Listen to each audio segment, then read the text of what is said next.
right, so welcome to Real Talk with iDeal and friends. It's always an amazing time, and I'm glad that you joined us today.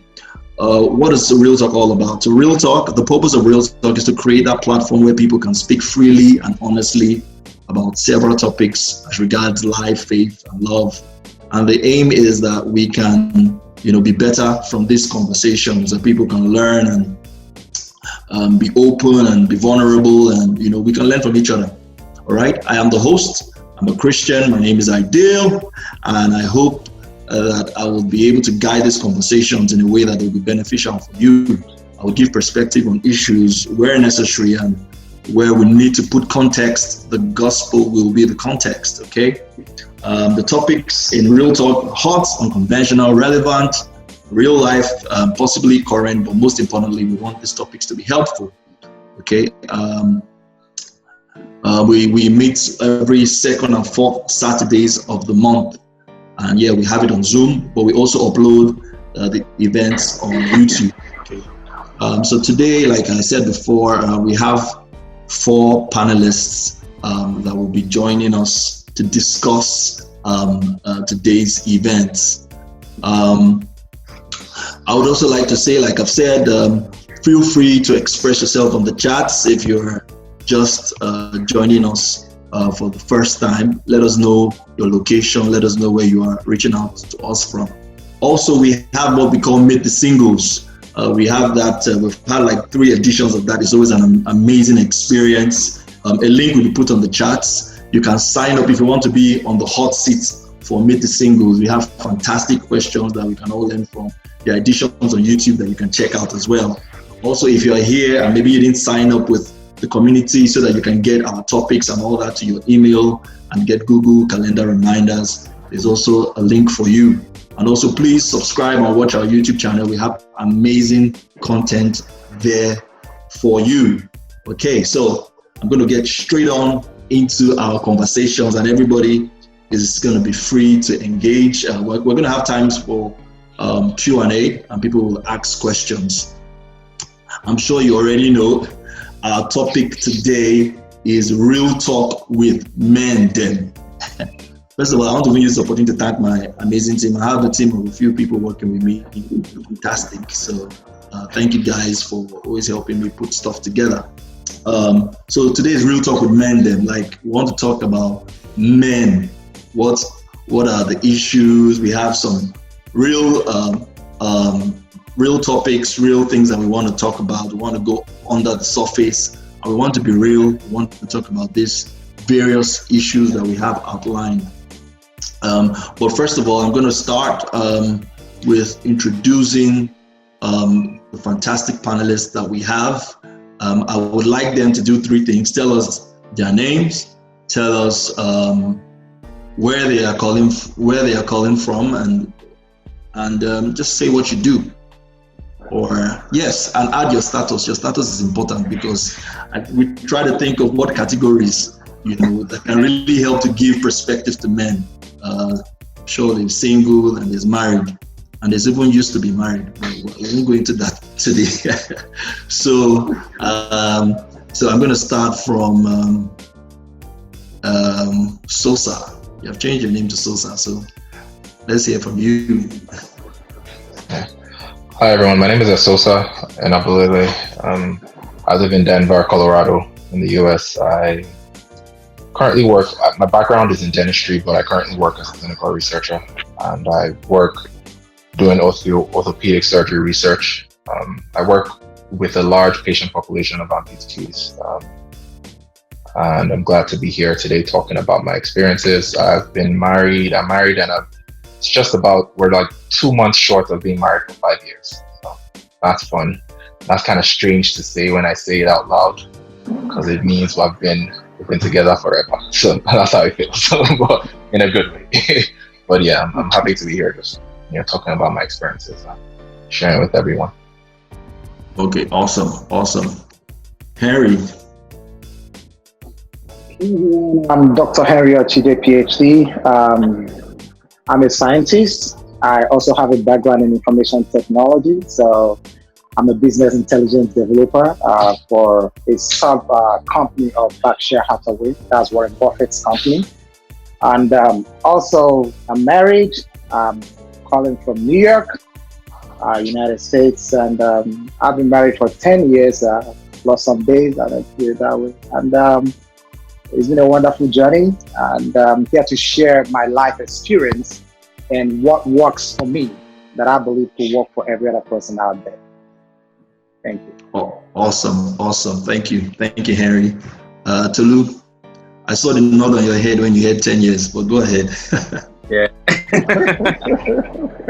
Yeah, that's fantastic. It's just good evening, everyone. My name is Tolu Cole. My background is engineering, but I'm an author and a photographer. And I'm here calling from Abuja. And yeah, I'm excited to learn today and also to share one or two things to the conversation. So yeah, I'm really pumped about this. So yeah, I'm single, by the way. Yeah. Yeah. Anytime I hear your voice, Tolu, I feel like I'm not doing well. I need to try it out.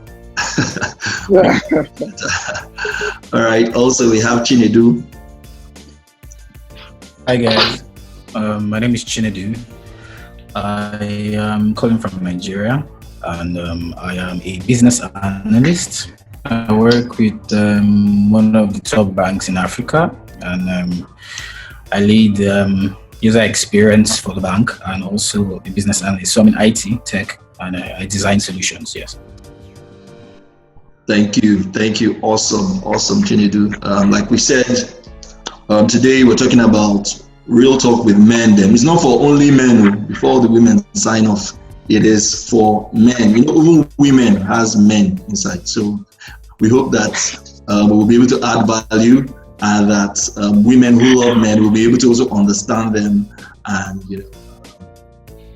contribute and learn from these conversations. We'll also after each main topic, we want to take questions from the spectators and get what their perspective is on any of the topics discussed. So I'm going to start by asking every of the panelists, what would you say to you? What would you say it means to be a man to you? What's from your experience? What would you say? Of course, I'm going to start the way we introduced ourselves. We're just going to follow that pattern. What would you say? What does it mean to be a man? Nice question to start with. I feel like it's a bit heavy. It's like, okay, if you don't say something that sounds sensible, then you're like, dude, you probably haven't been living like a real man all these years. 30 plus years you've been on this earth. But so I believe being a man is multifaceted, and I say that because that's the reality.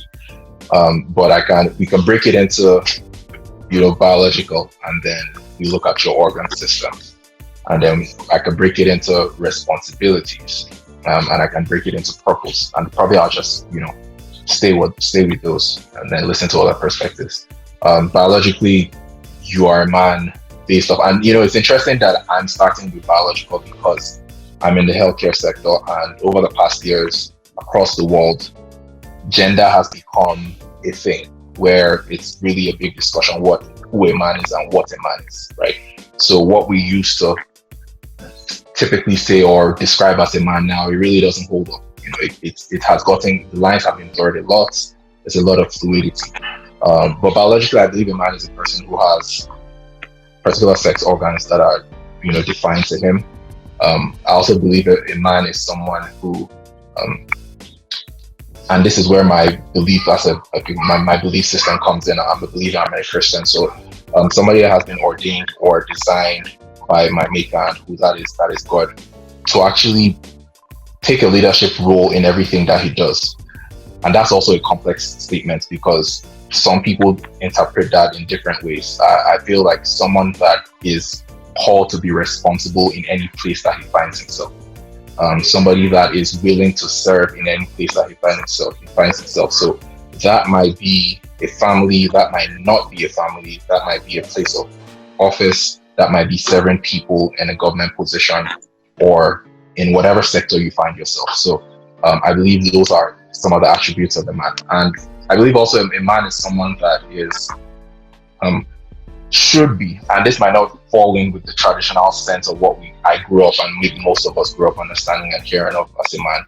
Somebody that's willing to express himself and be open. Because growing up, I always was given the impression and watched on TV and was told that as a man, there are certain things I shouldn't do or shouldn't say, or how I shouldn't react, because men don't do these things. A man shouldn't show certain emotions. But I believe that a man is somebody that was giving emotions and should be willing to express emotions. I will stop here for now. All right. Awesome. Henry. Yeah. Let me just say, it's because of the show, I'm calling you Henry. Normally, Oga, Doctor. Come on.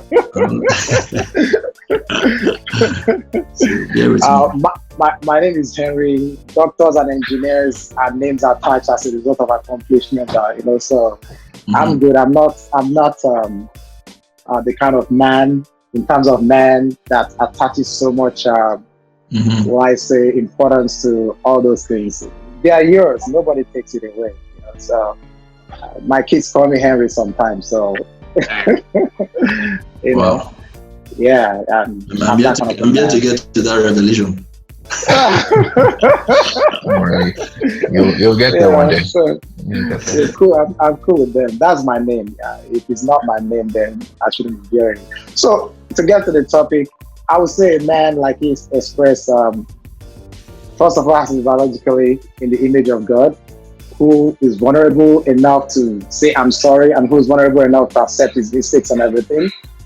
A man is that person who has been designed to take the role of responsibility or leadership in the family. A man is that person who has been designed to show love, guidance, and to present a vision and to carry other people's vision. Having genital organs sometimes make you a biological man, but other attributes may not qualify you to be called a man. So you can call someone a boy, a man, or you get what I'm saying, or someone who have not stepped up. So for you to be a real man, you must have stepped up to that position of taking responsibility, being able to provide leadership, have your emotion and being able to express your emotion. And at the same time, you must have come to the point where I would say, if you're given your soldiers, let me put it that way, you should be able to take care of the home.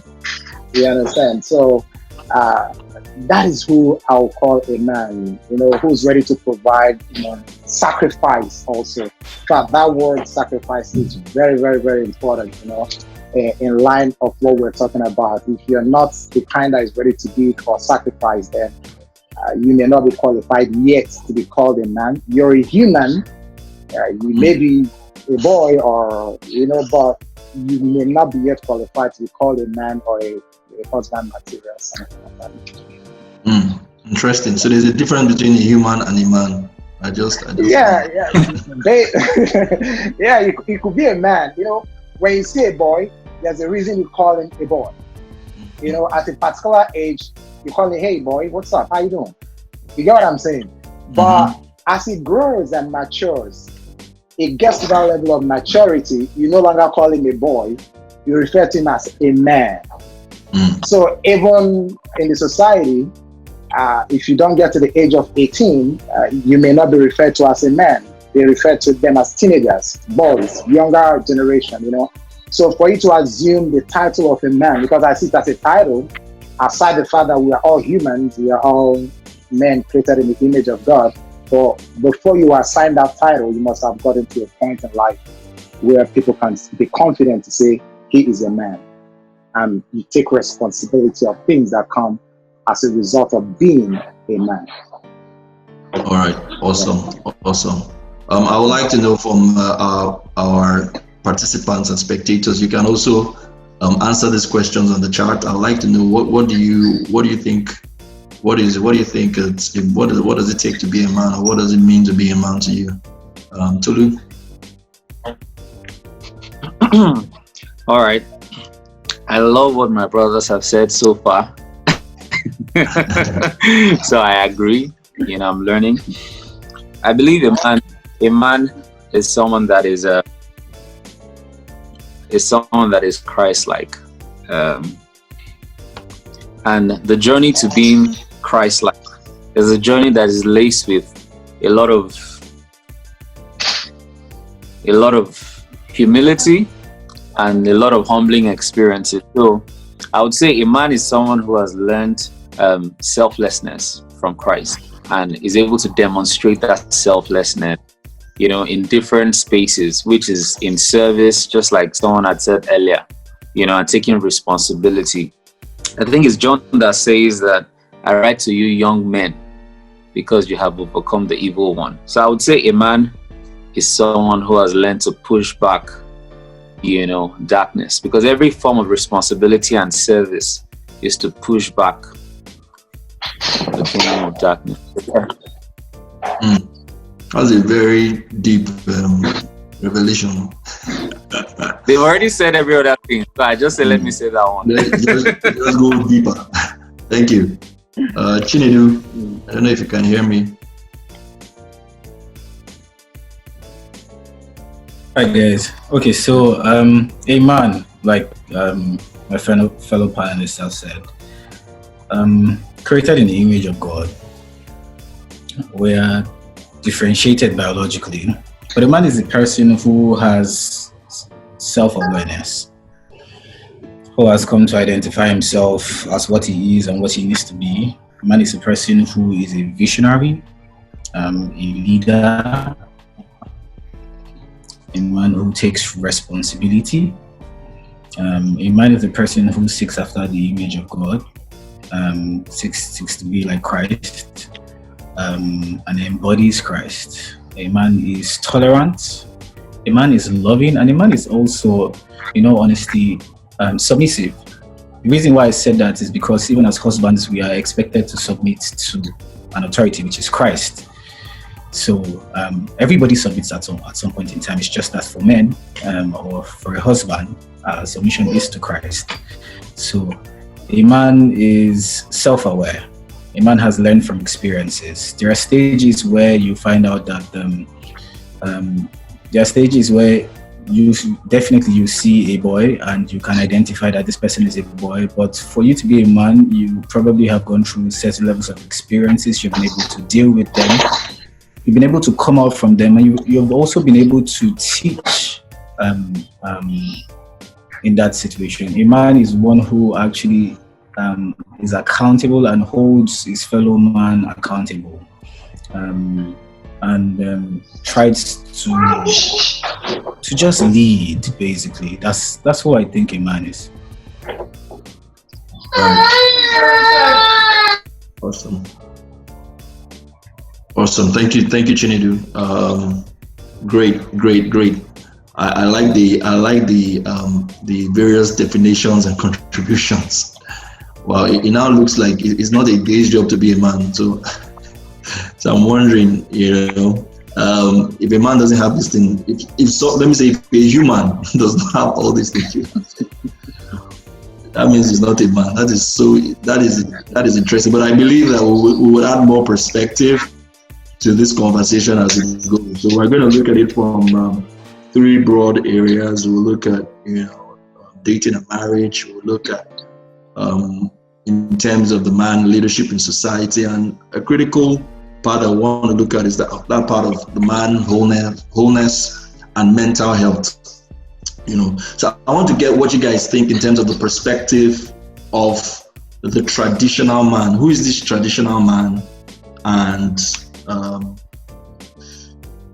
the modern man, in a sense? Because I believe that, most of us, or if not all of us here, have the African descent, and there's an expectation of that man, or there's a way that man has been trained and groomed to be, and there is now the expectation of what the modern man, in a sense, is expected. I don't know what you guys think about this conversation, because the African man, is raised like a small chief, and there's a culture around how he's been raised, and Now it seems like that template is being challenged in the modern day culture. I don't know what you guys think about that. What do you guys think? The traditional man versus the modern man. I think I'm going to start with Chinedu. Wow, interesting. The traditional man, from what we know, which may not likely be our fault, it's just been how we were raised. The man that has been called to be the head. And out of the sincerity of hearts of the people who have raised us at some point would have instilled certain cultural values in us that may have tramp down on other people, you know, or ladies and all of that. So that's the traditional man is the man who is it's quite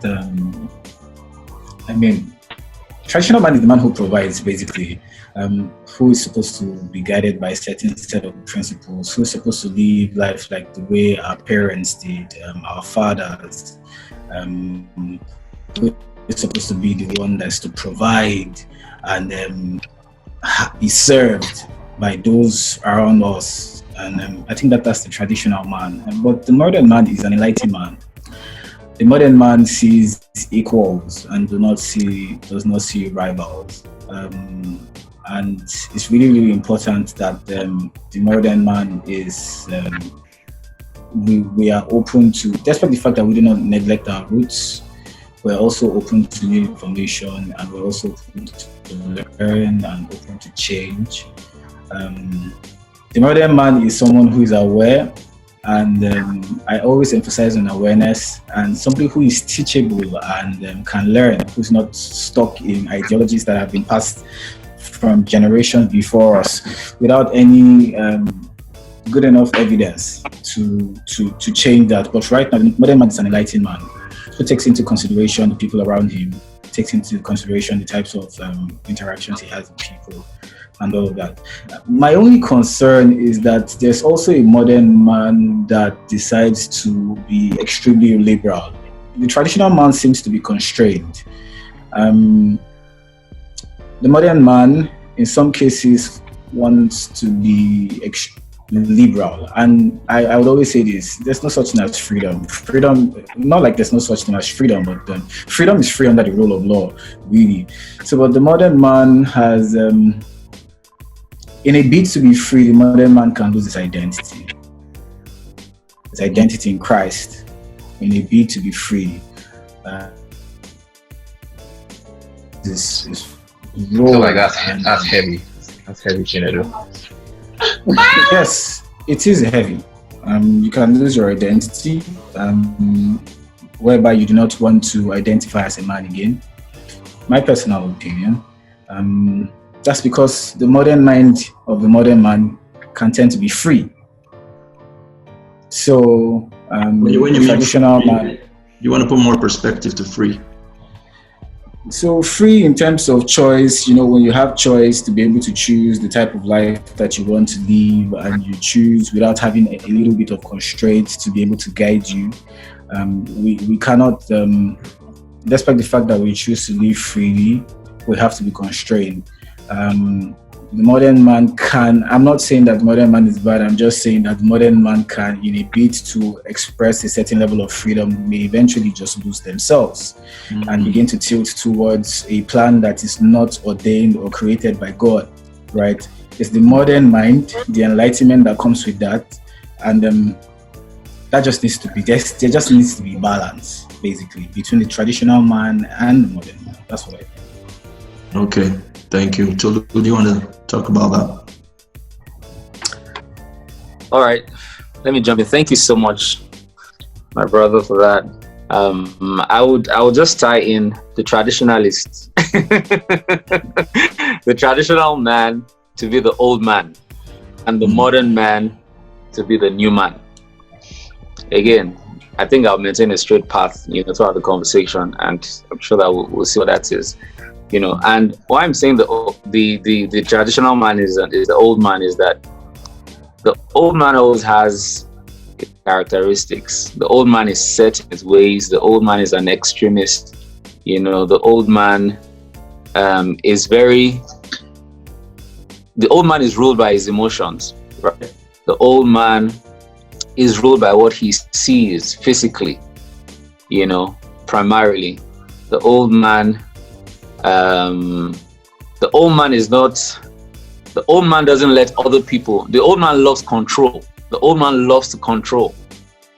You know, the old man loves to suppress other people. The old man loves to be served. The old man thinks of himself before somebody else, you know. But the new man is someone who is always evolving. This is the new man, because the principle of his life is based on faith. So the new man is always seeing something new. The new man is open to reason. You know, the new man loves. And this is because the new man knows that he is loved, you know, by other people. The new man is not all about haters, right? He doesn't think everybody hates him. You know, the new man, so many things can be said about the new man, but the point to be made is that and I agree with what the perspective that the person who spoke earlier, that's Sosa, right? Chinedu. Okay, we're going from here. Chinedu. So I pretty much agree with most of the things he said, you know, and touching on that freedom bit, let me just put a bit to that too. The fact that I know we can be truly free, but the freedom is to be able to serve. Is to be able to serve other people, not to exploit other people. So because the man has physical strength, we know that scriptures talk about how the man is the stronger vessel. I know the scripture doesn't say that. It says women is a weaker vessel, but because we have that bodily power, that military strength in terms of physicality, you know, that is actually supposed to serve and to protect, you know, not to oppress and to beat up. So I think once we know that, once we have that proper perspective regarding our freedom, I think that I'll stop there, just so I don't use up the time. So, yeah, Tolu, you way you spoke, you kind of made the traditional man the old man, and the modern man like the new man. Well, I get that, and I know your straight line. But at the same time, you know, we had traditional men, in other words, fathers who were cultural African men, who were also Christians or men of faith. So how do you juxtapose that? You know, these guys were traditional in their ways, and yet they were Christians, they were people of faith, and they were actually our fathers. So how do you want to put that into perspective? Okay. All right. Okay. So let me chip that in. Now, let me use myself as an example, since we're sharing experiences here. Yeah. I would like to believe in my core beliefs. I'm very, I'm almost orthodox in my core beliefs, because I believe truth and the way of life, the core things don't really change. That's like what I believe, the things don't really change. And I believe that we have to stand on that ground, right? How the application of those things, right? And in the way they take shape and form in different times and, you know, in different generations, I feel like there's always a difference, you know, because things are evolving, we have to discern the times, the Holy Ghost and all of that, you know. So I believe at the point where we seem to be more traditional than evolving, there's a problem. And the problem is the problem of the old man. So that's why I just tied that traditional man to the old man. That said, at core beliefs, I would say for a man, it's nice to be at your core beliefs, know what you really stand on. I think somebody said earlier that you should be self-aware, you know where you really stand. But in terms of application, right, you should be open, you know. So it's almost as though I'm saying at the core, you should stand on the main principles, but in matters of secondary importance, you should be willing, you should be open, you know. Because so there's no more time, we can't talk too much. Yeah, go ahead. Yeah, so I believe what you're saying is that the traditional man is someone who has made more of his core beliefs or alignment to his culture and the Christ man is the one who has made Christ his culture or his values. Is that what you're saying? Progressively, yes, progressively. I get you. Because the point where you now become set in your ways. I guess that's what we mean by traditional man, modern man now. When you become set in your ways and you're like, because it happened this way, it must happen that way, and you have no reason for that, but just the fact that you're set in your ways and you don't want to change. Is the old man that doesn't want to change, However, for the new man, you change, but the change has its limits, so yes. All right. Thank you. Henry, what do you want to, drop on this conversation? Well, if I got the question right, the difference between a traditional man and a modern man, with regards to relationship, not with regards to religion. Am I correct? No, yeah, I'm just talking about like the African man, basically. Yeah, so it's not tied to religion. That's what I'm trying to say. Yeah, not necessarily. No, not. Yeah, so when you're talking about a traditional man, this is a man who draws his values, okay, from the culture where he comes from, okay? And a modern man is a man who has chosen to step out of his own culture, embrace other culture, try to walk on a universal cross-board, okay? So, in other words, a man who has chosen to let go part of his culture to embrace modernization is the modern man. Now, when we talk about traditional man, it does not only tie its root to the culture of like Nigeria, where you were born and everything. It also cuts across to a Christian. So a Christian can also be a traditional man, because as a Christian, we have our own tradition. There are ways we do things, okay? And as a Nigerian man, we have our own tradition. There are ways we do things in Nigeria. So a Christian can also be a traditional man. And that is when you see a Christian that is locked up in that extremism. We call it extremism because he has refused to see other cultures and refused to realize that there are other people who have their own ideologies also around him. So in other words, a traditional man locks himself up within his culture. He believes so much in his culture that he feels every other person should come to his own culture. And in other words, whatever thing that stems from the root of that culture, that is what he works with. Now, if you're bringing it to relationship, and as a Nigerian, okay, we look at a traditional man in Nigeria as that man who want to do things according to the culture of our forefathers, which may not necessarily work again or work well in this modern society. Because in those days, where we pay allegiance to our culture, to the tradition, and to the rules of law that applies to the tradition. But in this modern time, we are trying to pay allegiance or be teachable to accept other cultures and mingle or kind of like have a crossing between our culture and that of the other part of the world. So that is the modern man who wants to flow with the trend or change in the society. That is the modern man. But he who wants to remain in the culture where he was born is that traditional man. And we know in Africa, if I'm to tie this maybe just 30 seconds, I know I'm overshooting the 2 minutes given, We know in Africa, if we have to tie this to the African man, is that upright man who stands straight, who believes he should be served, who believes he can't be vulnerable even to the wife, who believes he's the chief, he's the chairman, managing director in control,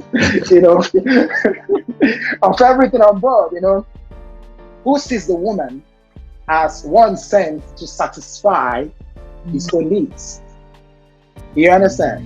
That is what a traditional man in Nigeria, I'm just using Nigeria as an example, a traditional man, we normally call them Igbo chief, you understand? Who feels the woman is married just because the woman has to come to satisfy his own need.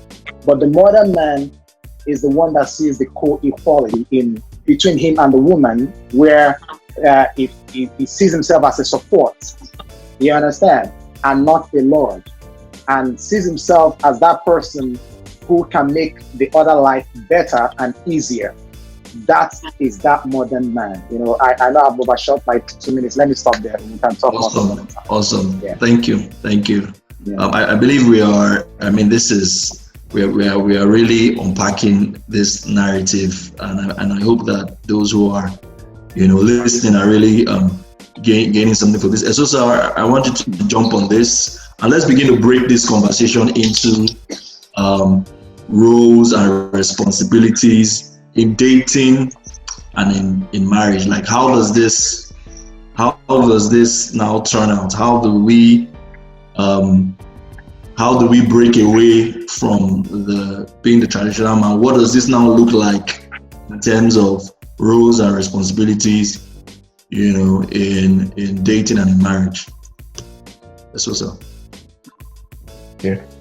All right. Hi. So, great points by Tolu, Henry, Chinedu. I've been taking some notes, just things that have just popped out to me. And part of the things I believe the traditional man is, so I'll probably talk like it also said, I thought about it in terms of like specifics of being single, being married. Traditionally, I'm looking at historical perspective of who men have been.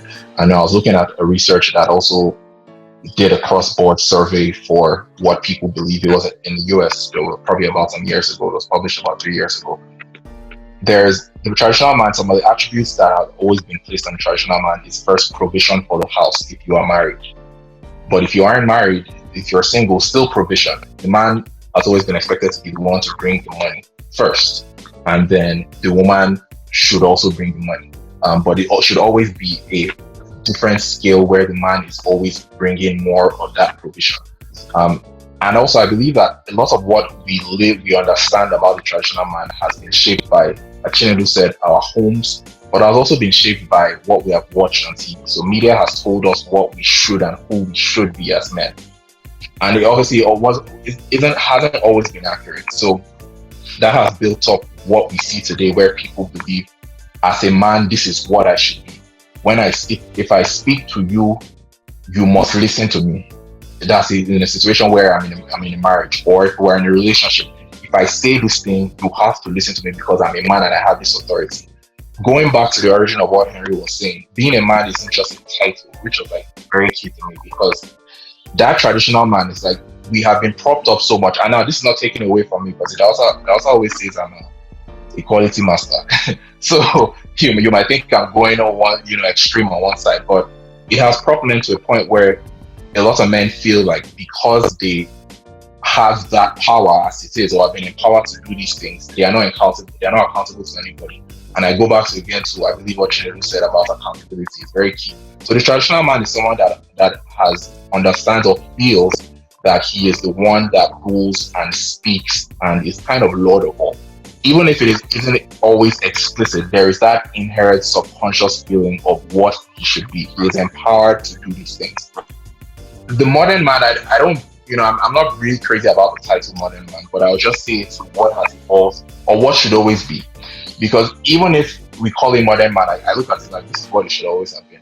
The man should have been someone that can always strike the balance. Shouldn't always be the one that can only stay on one spot. So James Brown, all of us probably know James Brown. He sang a song saying it's a man's world, right?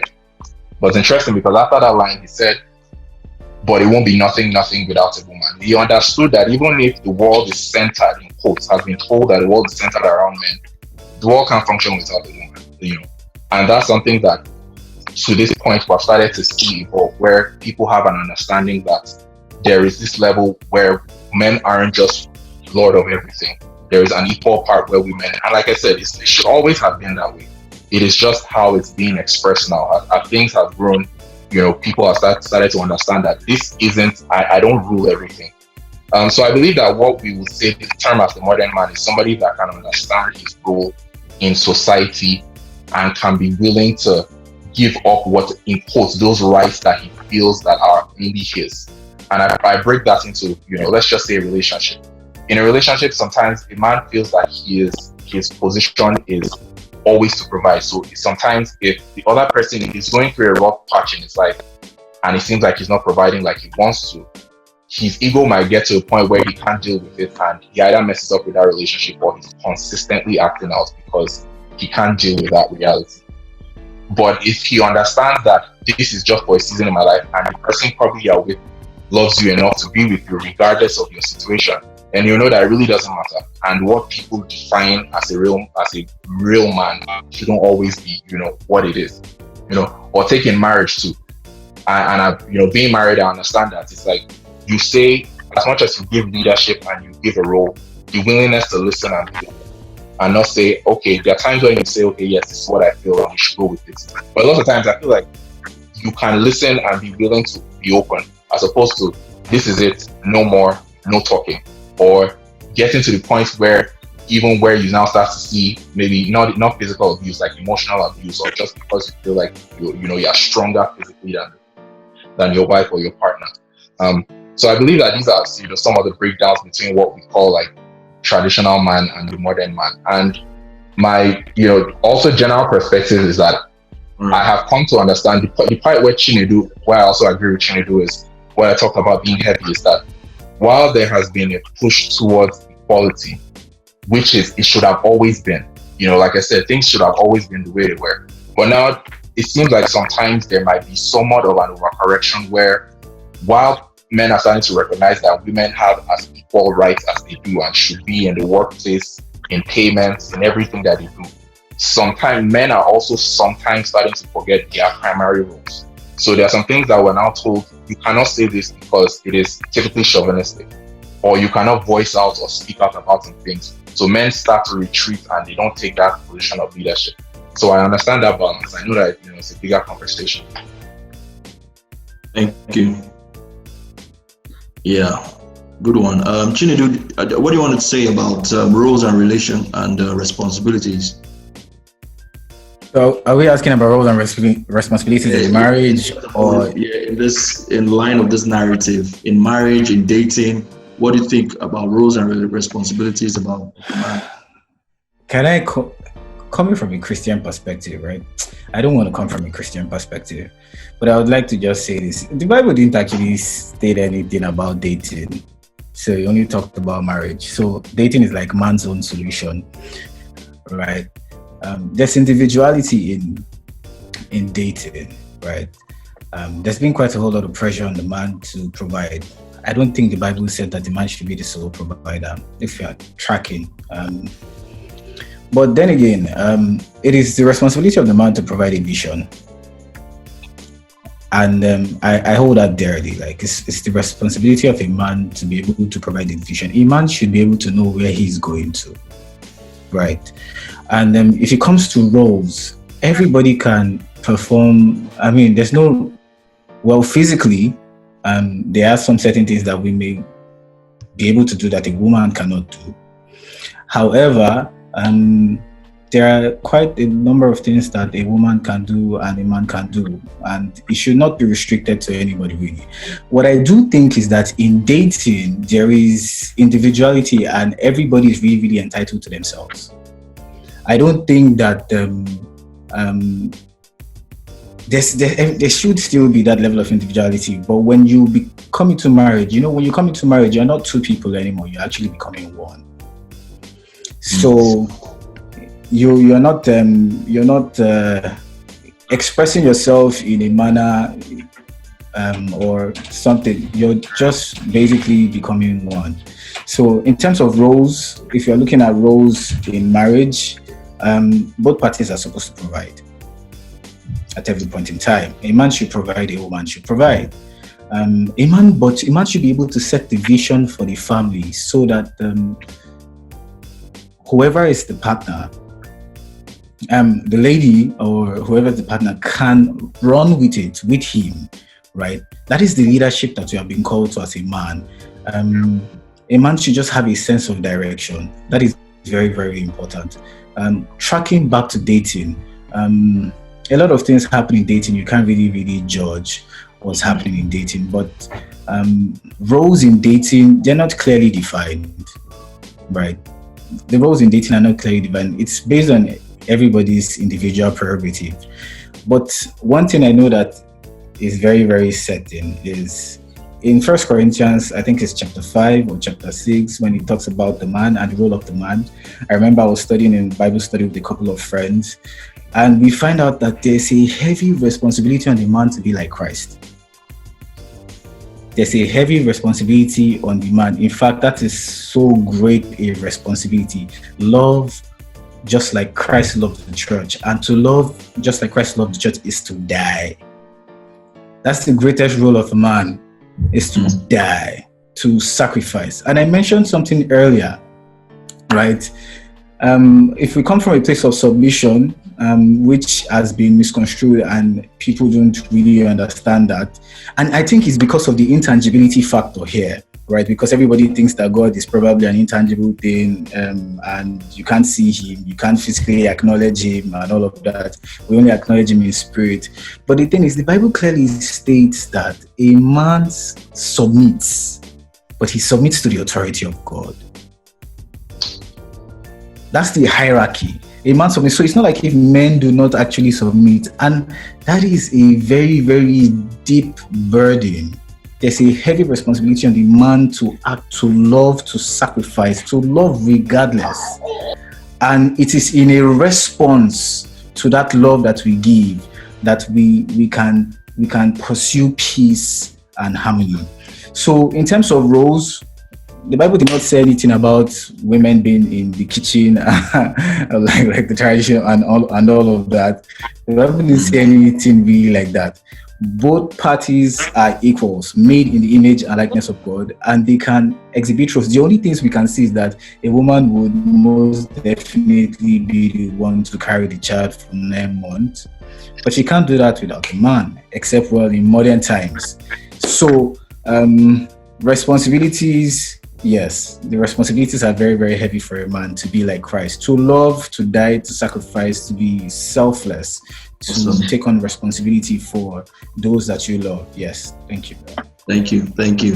Tolu, I want you to come into this conversation, looking at the roles, talking about responsibilities and, the man, I don't know whether I should throw this already in because we were talking about like the equality and leadership in a marriage. We need to really think about because I believe we have left the traditional man and now we're talking about the Christ man, and the modern man is not necessarily the Christ man, right?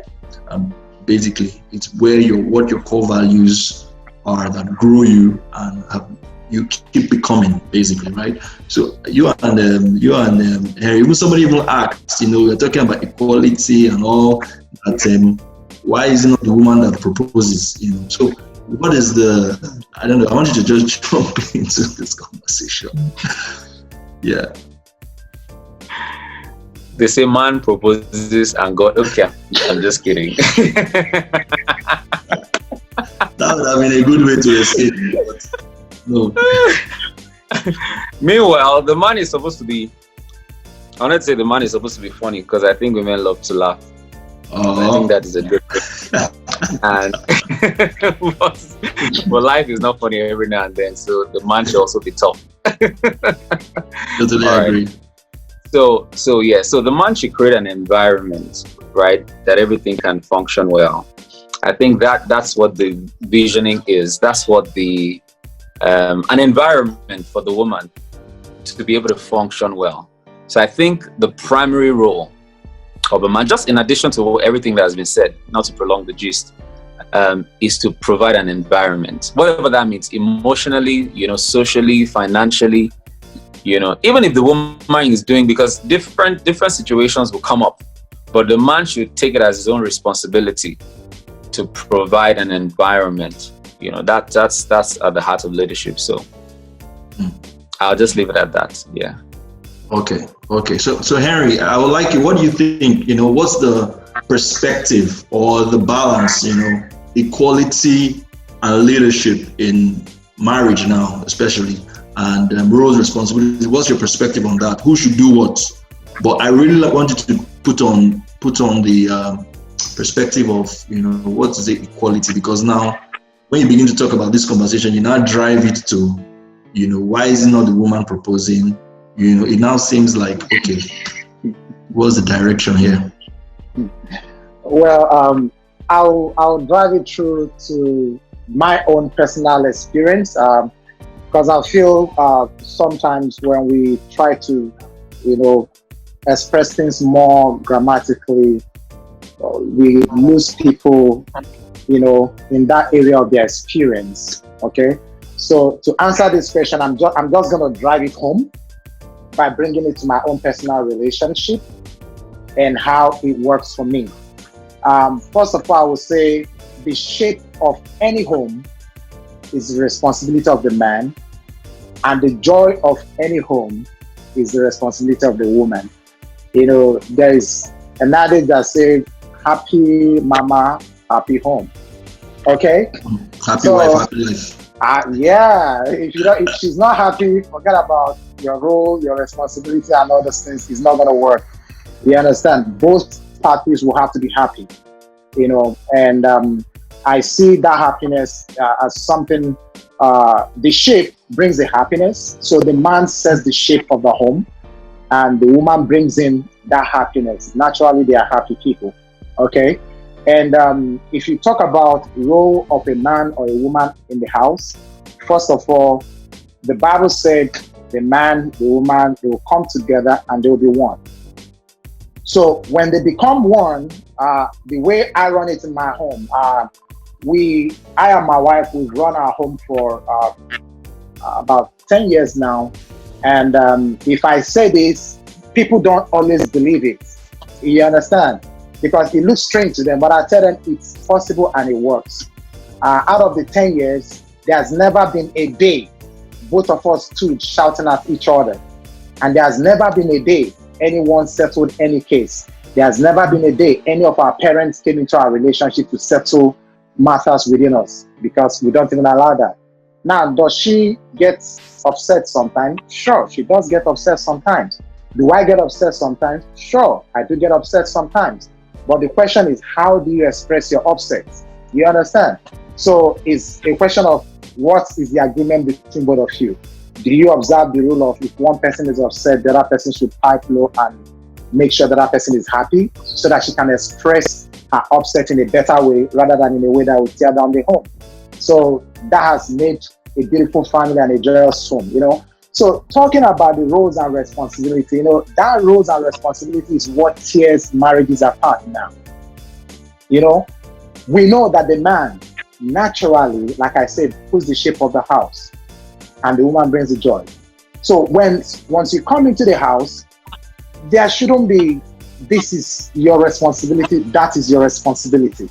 I mean, you both have become one, you have a vision. So what should apply once you come into the house is what I call selflessness and sacrifice.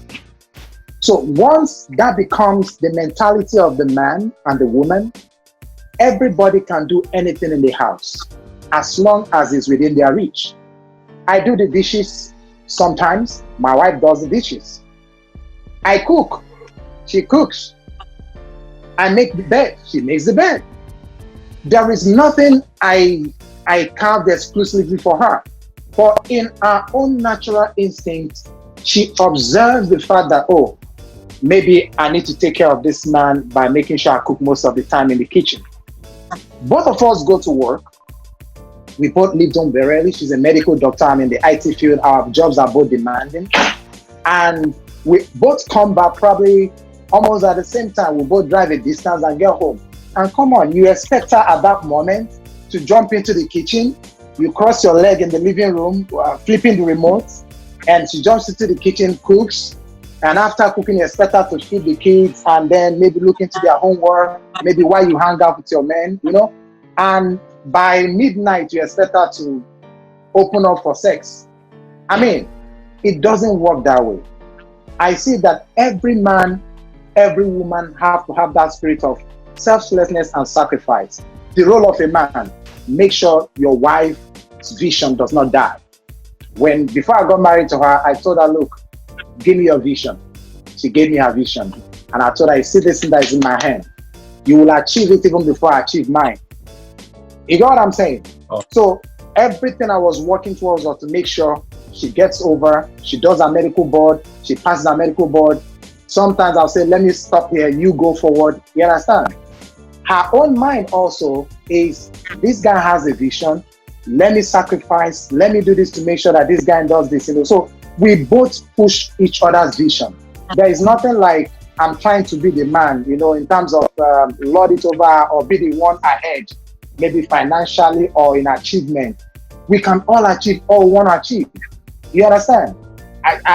She passed through what she passed through, got everything she got, became a medical doctor, went into the military, became a captain in the US Army. You understand?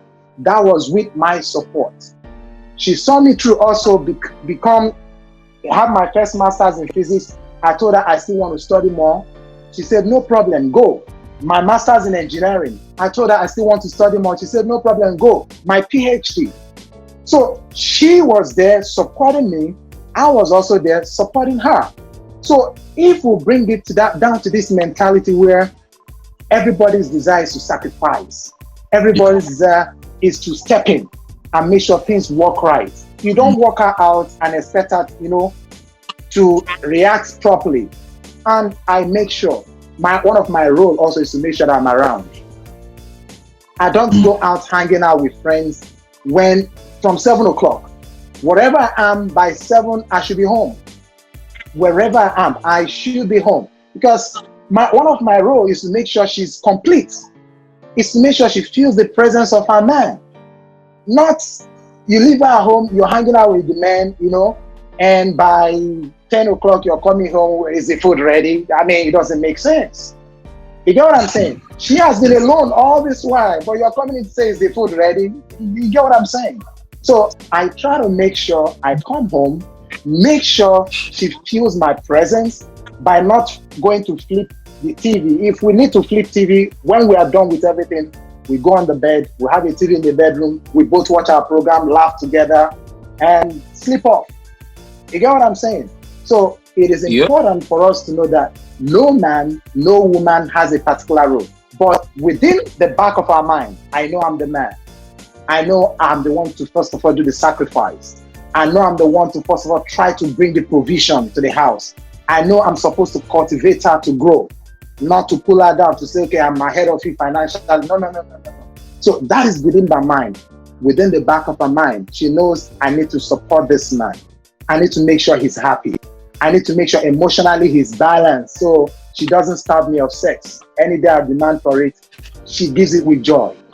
And I take it with joy because it's part of the, package that comes in. Yes. Sorry if I'm being too raw. No, it's okay. What is given has to be taken. I get it. You understand? But that is the way it has worked for me for 10 years and I've not had issues. If she's not happy, she has a way of telling me she's not happy about things. If I'm not happy, when she sees I'm quiet, she knows something is wrong because this guy naturally jumps around the whole house, smiling, laughing, looking for trouble everywhere. So the moment I'm quiet, she knows something is wrong. And if she asks me what is wrong, I don't stress her before I tell her this is what I'm feeling. Because some people, you ask them what is wrong, they wait for you to say, what is wrong now? Please now, tell me now. All the now. I simply tell her, oh, this is the problem. You understand? And she's not too big to say sorry. And I'm not too big to even apologize, even if I'm offended, because I know I've hurt her at the moment I've kept her in suspense. She's troubled, so I could tell her I'm sorry for putting you through, this also, but that corrects it, I'm sorry I've taken much of your time. Let me not keep going. No. Fantastic. You have you've spoken very well. I mean, you've been married for 10 years, so this is practicals. Yeah, that's the way it works in my home. So the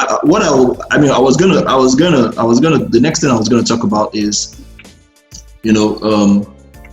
when we talk about loving like Christ loved the church for the man, how that looks like practically. But I think you have really done a lot of justice there, talking about sacrifice. Because one of the things I found out is for the women, we disturb them, submission, and many times even people don't really know what would submission practically look like. Then for the men to, understanding how loving like the Christ, and just like Chinedu said, sacrifice, and gave his life for it. Like how would that practically play out? And I think you really talked about sacrifice and you talked about all that. And I pray that we really get that perspective. But one of the things, so what would you guys say? Because people have not really answered this question. Anybody can answer it now. Can the woman propose? Because this matter of equality and leadership, somebody asked that question in the chat. Let's ask, can the woman propose? Panelists. Now, okay, let me step in and ask that question. Answer the question. If you're talking biblically, okay, then you're saying he who finds a wife, okay? If you're talking from the Bible perspective. But my question that I always ask, is what have you been doing with the woman's emotion to the point that she feels like she's free to talk to you about marriage? You understand? So if you feel you want to apply the biblical perspective of saying, the man is supposed to propose, then don't toy with her emotion to the point that she'll wait and start growing gray hair in your relationship that may not even hold at the end of the day. You understand? So the kingdom of God suffers violence, but the violent take it by force. You get what I'm saying? So if you feel you're good enough to waste my time as a lady and spend all my emotion, and you're not telling me where we're going to, you're not telling me where it's heading to, I should be bold enough maybe to let you know that you should have done this. So when I propose to you, it's actually a slap on your face to let you know that you should have done this since I've been waiting. And it's a way to ask you, where are we going to? Yeah. And it's a way to tell the man, you've been toying with my emotion. It's time for you to come out as a man and tell me what you want. You get what I'm saying? So I don't blame women for standing out to propose. I'm not against it. Before she does that, you must have led her to the point that she felt so free and so emotionally attached that she has to speak to you by showing you the ring that, look, you should have done this. So I'm doing it for you to know. Yeah, if you can't think. You get what I'm saying? Right. That's my own perspective. Thank you. Thank you. Any other panelists want to jump on that one? So anyway, I think that Chinedu, we need your video. Yes. So I think that personally, my opinion, a man should carry the responsibility of the relationship, and he should propose. Personally, my opinion, possible, but this may not be addressed to ladies, but men. Those who are out there, you need to carry the responsibility of the relationship. You should, in my opinion, propose. If she proposes well, that's between the both of you.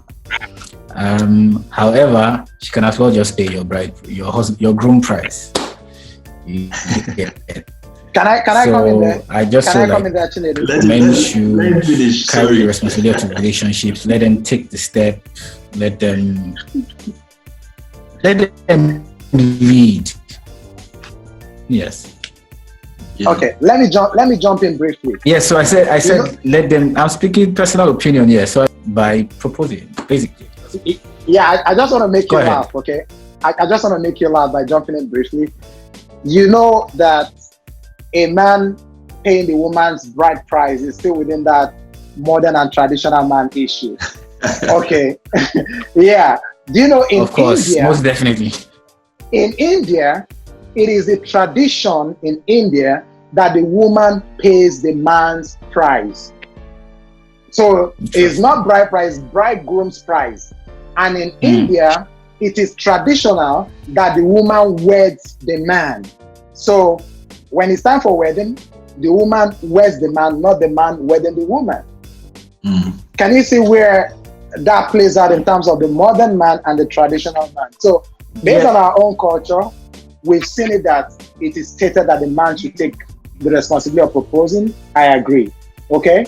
But going to India, the woman's family will have to pay the man's family to marry their own daughter. It's part of the culture. I get that, right? But I think that, I mean, speaking to us as men on this call right here, we know that, and we know that that happens in the world, right? But when we are proposing to women, or when we're getting into a marriage or relationship, our relationship is founded on God and founded on Christ and founded on principles. Definitely. So culture may come into place eventually, but it is he who finds a wife has found a good thing, like you said. Definitely. So let's not anchor our the word of God is true, right? Let's not anchor our actions and beliefs on culture per se, but let's look at what does it say, right? And yes, let's just do that. Basically, that's what I think. Okay, so let me culture. We're moved by what the word of God says. Okay, great. Thank you. You guys, I think both of you have, you have just, you've been able to really unpack that, and I think this even goes back to the first thing we were saying when we're talking about liberty and expressing freedom, being able to guide that in the right perspective. So what I'll say is, this is my perspective, and this is what I believe is the Bible's perspective. So even though the man is responsible to ensuring the woman becomes all that she is meant to be, the man is still the head, the man is still the leader, and he should take the lead, And just like Henry was saying, if the woman, is getting to that point, it means that, the man hasn't led that relationship properly. He hasn't taken initiative. And I think that is something I'm learning from here. And the men, because of the conversation of raising the women, equality, it doesn't mean that the man is not the head. The Bible clearly states that, the man takes the initiative, right? But I also believe that women should be able to question relationships. Where are we going? I don't know whether they have to do that questioning with a ring. I don't know. I think every woman, deserves to know where they are on the journey, question where this is going. And the man should lead, the man should initiate. And we have said that leading is a loving, sacrificial kind of leading. So we're going to do something before we move on. This topic is a huge one. I'm going to mute Esosa. I wanted to do something that I believe the women on the call can benefit from. So I want you to just say, what are two top qualities, as men? Because there are women here, they should know, most of the women here, from the charts, I can see that most of them we want to be coaching the men, but let us just give them two qualities, that I believe, two top qualities. I want to see if we would get some HCF, that you would look out in your wife, that you would look out in somebody you're dating, or you look out, or that excite you about your spouse or whatever. I'm going to start from this. So just two. So one, she believes in me. She has always believed in me, sometimes even more than I believe in myself. And I love the fact that I am with somebody that always is rooting for me, regardless of my highest heights or my lowest lows. Like that gives me confidence even when I don't feel confident, or even when I don't feel, as forthcoming as I should be. And second one, which is really beautiful, is we work perfectly as a team.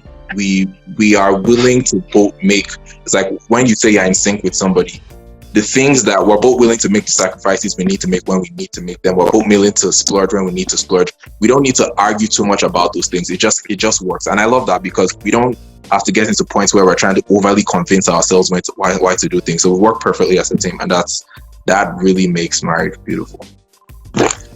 Awesome. I would like the guys on the call to write on the chat just 2 qualities that you look for in your wife or in the person you date, or even if you're already married, just 2 qualities that you look for. Sosa talked about, you guys, she always believes in you, and I think you said you guys have fun together. Am I correct? Was that the second thing? That was very wrong. Very poor listening skills. Oh my God. No, I was just we work together very well. When I mean it, you might decide we're taking on a project and it becomes a big issue in the home where you guys are now really having issues with it. Like, we both understand what we need to do and we work towards it perfectly. Like, I haven't seen that in somebody that's willing to just, I'm bringing up an idea and she's like, okay, let's do this. So she's willing to do it. It might sound crazy or it might sound like the simplest thing, but we're like, awesome. Yeah, it's the same thing I said. Work is fun. So Tolu, 2 qualities. Just drop it. All right. All right. I would say the first thing is the quiet spirit, and I'm saying that because it doesn't have to be different. It should be personal. It doesn't have to be different. Hello, did you hear me? All right. Yes, so quiet spirit, and then just someone who is easy and content. Okay. So quiet spirit is easy and content. Okay. So someone that the reason why I'm saying and content. Okay. No, not quiet. Quiet spirit, not quiet. Quiet spirit. The person might not be quiet. They might love to talk, which is absolutely more light on that. Right? More light on that. You're a very deep guy. So quiet spirit is not something that's quiet. And then the reason why I'm saying contentment is that every relationship is different, right? And things will change at different times. So it's good to not it's good to be okay with who you are and how you are.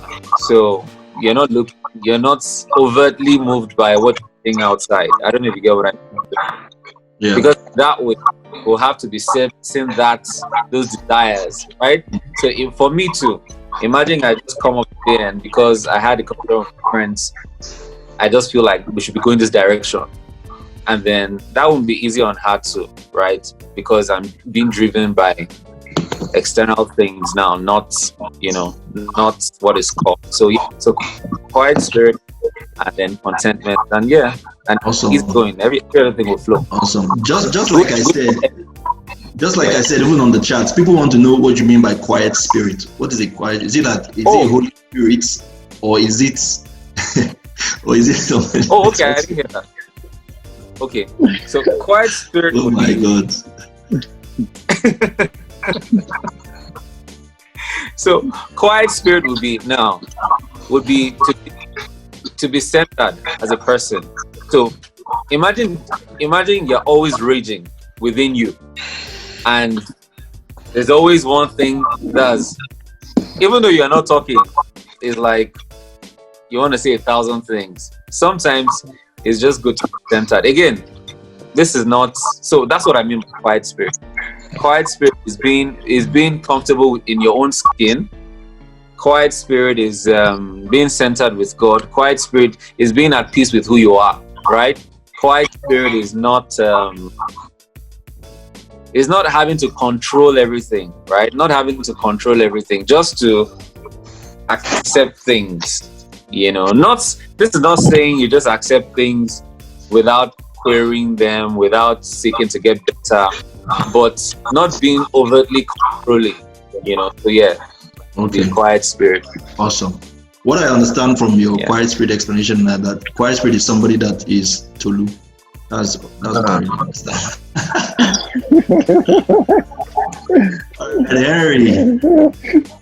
Yeah. Okay. Okay.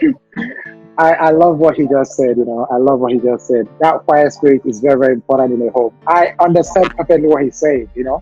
If you don't have a quiet spirit, a wife with a quiet spirit, or you don't have a quiet spirit, then the home is going to boil. Okay, being able to control your spirit, your emotion, even when you're trying to express things that has hurt you. You understand? You can still express yourself without being violent but for me, the two qualities, if you say the two most important qualities I will look out for in a woman, funny enough, is not beauty. Secondly, is not love. The two most important things I will look for in a woman is character and virtue. Character and virtue.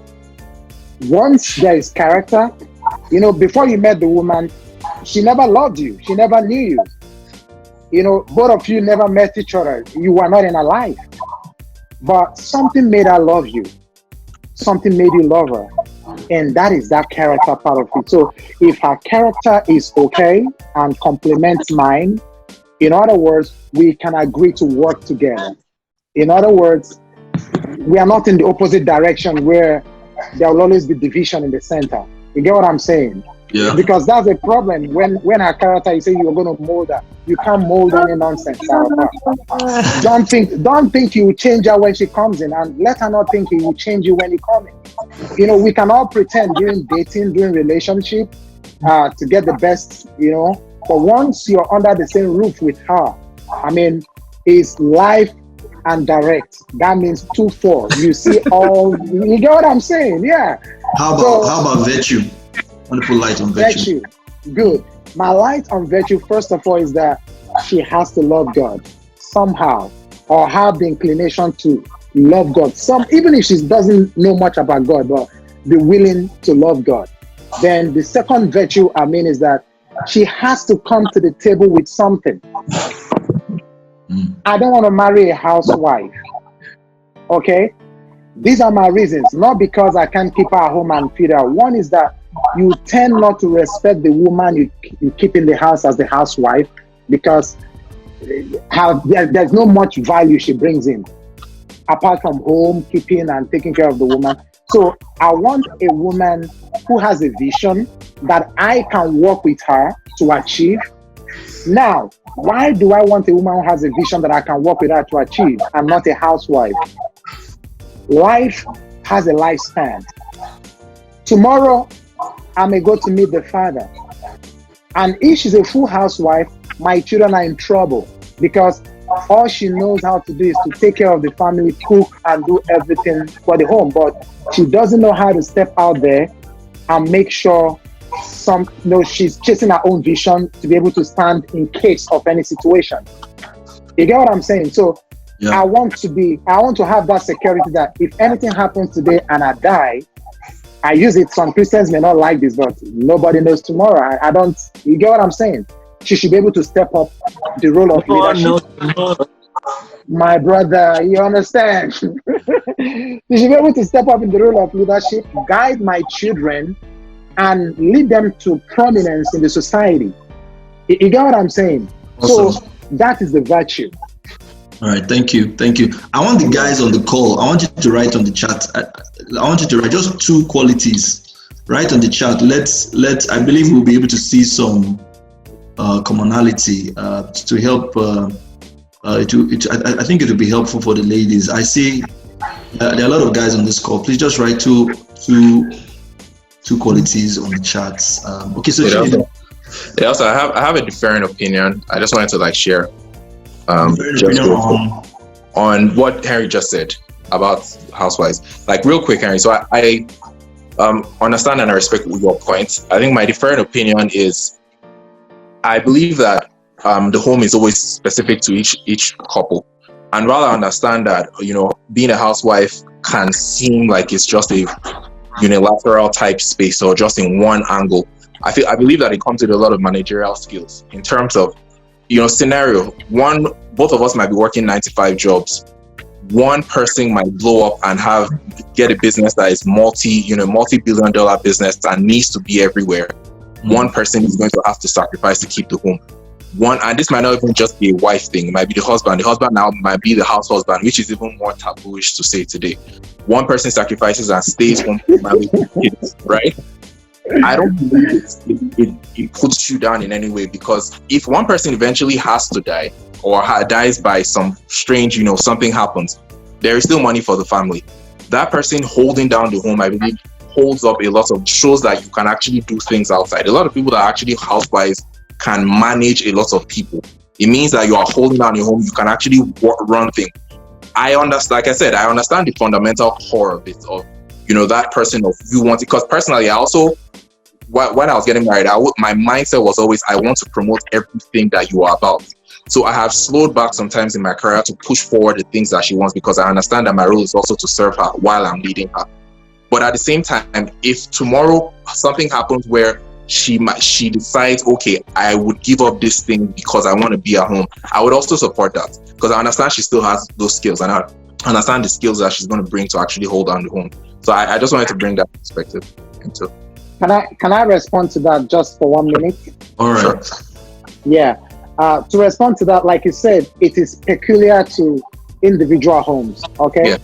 But the question is, how many of us today have that $1 billion contract, that the woman can tap in? That's number one, in case of any situation. Number two, I believe, except the woman on her own says, okay, let me step down and support the family and help out in the home front. Okay.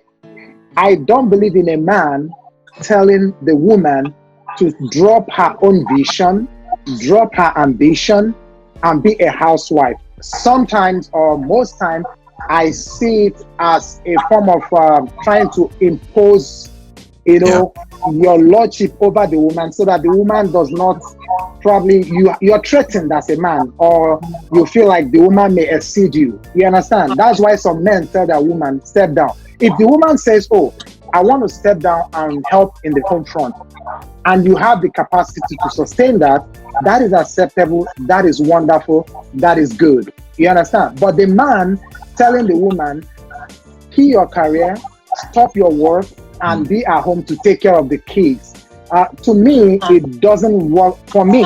It may work well with other families, but for me, it doesn't work well. She came with her vision. You should allow her express her vision.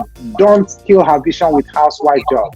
And it's a lot to be a housewife. Yeah. This is where I fully agree with you. Like, I agree with you totally that it's for me, I'll term it, and I've heard it being called the fragile male ego. If you, as a man, you feel that your spouse or your partner should drop their own vision, because it means that your ego is very fragile, because you cannot sustain, or you're scared about the growth that you might have. So in that part, I totally agree. I'll bring in a different perspective, and I understand the reality. But yeah, thank you. I think that you guys have the fundamentals are the same. Basically, wanting to marry a woman who is being with a woman who is productive, who is forward thinking, and being, whether you're a housewife or not, you should be able to be productive, forward thinking, and be able to take care of the future. Even if regardless of outcomes. I think those fundamentals are the same. So Chinedu, what are your two things? Chinedu is single, so it'd be good to hear what he has to say. For some others, what they are saying is they're not. He's in the past. I swear. I can only speak from my own reality right now, so I don't know what you guys are talking about. But then again, I can say they are ideals. But first of all, so this is what I think. I just want a woman who loves God. Do you know what it is to love God? To desire the things of God. I know that the second thing will be mutual respect. The reason why I said love God is because there are times whereby things will happen in a relationship and we both fall out of line. But we must always have a foundation to go back to. Are we willing to listen to God? Are we willing to submit to the authority of God? I think that's just very, very key for me. And mutual respect, basically. I don't, whatever it is that my woman wants to have, she has ambitions. let her go for it. Whatever it is, I'm here to support you, and I believe that you're also here to support me.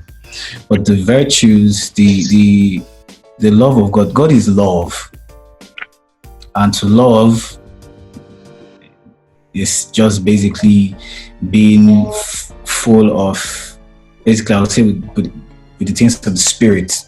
For example, love is patient, love is kind, love does not hate, and all those virtues basically. So that's why I said the woman loves God. It's all encapsulating basically. So that's it for me.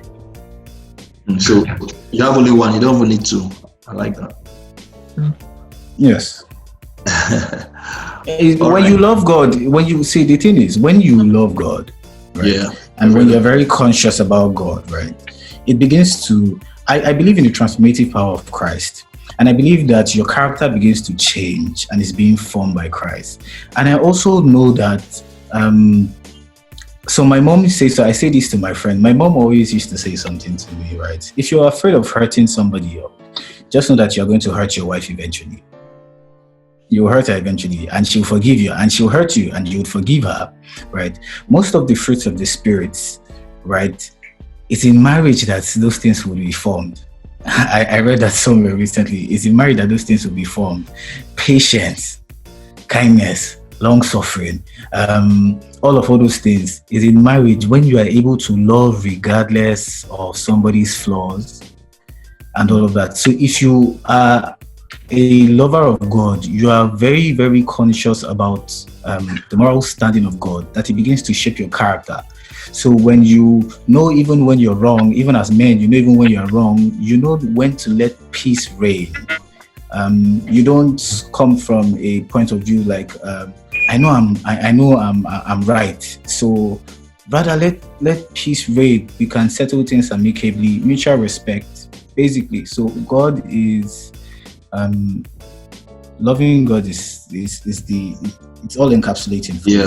Yeah, I get that. So that means you're going to watch that person and monitor that transformation is happening because there are a lot of people who say they love God. So I totally get that. I mean, and that is basically the core. That is basically the core. Okay, so we're going to talk about quickly. We're going to talk about, I don't know what do you think about men in terms of leadership in the society? You know, are they, I mean, in terms of speaking up and what should the man do? You know, what I have realized, you know, it seems like the man has to understand leadership, whether it's not just in the home or anywhere. What do you think about the man in terms of the society? You know, some people even believe that, you know, the women will make better leaders and all of that. I saw that somewhere.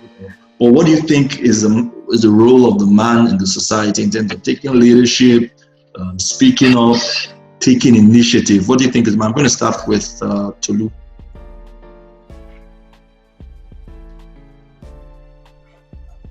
Alrighty, thank you for that. It's been a fantastic conversation. Been enjoying it. Okay, so the role of the man, leadership, and the society, I think is service still. I think is in line with everything we've been saying, right? So I believe once people come together, if two people come together, that's what a relationship is, right? By the time I'm also working and somebody else is working, that's what an institution is. When we collaborate, it's from there that institutions come. So I believe for men, we have to have a good work ethics, right? That's also part of service. And as society, one of the main things we have to do is to maintain resources, is to be able to gather resources, share resources, and I'll just trickle it down to good work ethics, really. So every man should have good work ethics and be able to collaborate with other people, right? Because leadership is the kind of world we're in now. It's not a Lone Ranger world. No one can really do anything alone. Yeah, we can do a few things, but two which makes 10,000, we know, so it's to do things together, right? So a man should be able to lead and serve in that capacity also. Just to open up the conversation on this question. So I'll stop here. Okay, great. I'm going to go to Esosa now. There are many issues that have been coming up in society. You have issues about rape, and all of that. How do you think men can do more, in terms of taking initiative or speaking up? What do you have to say about that? I feel like, great points. A lot of the things that we have said about what the roles of men still stand. How men are visionaries, how men, take that responsibility position. One of the things I believe that is core to being a man in society, or should be, you should be willing to put your money where your mouth is, in terms of being willing to take action more than just speaking. It's very important that, while we're just talking about these issues, especially current issues, things that come up, a lot of times men and people just want to talk as opposed to doing. And I believe, if you're a man, your action can come in being the one that is blowing the horn or actually going to start something, but you should always be doing something. As a man, you shouldn't be sitting down and saying, oh yeah, everything is all messed up. This place is all useless. The same way, like we talk about Nigeria a lot and how Nigeria is really bad, but what are you doing? So I believe that call to responsibility for men means actually being part of the change if you want to see a change. It's a tangible step and a tangible walk.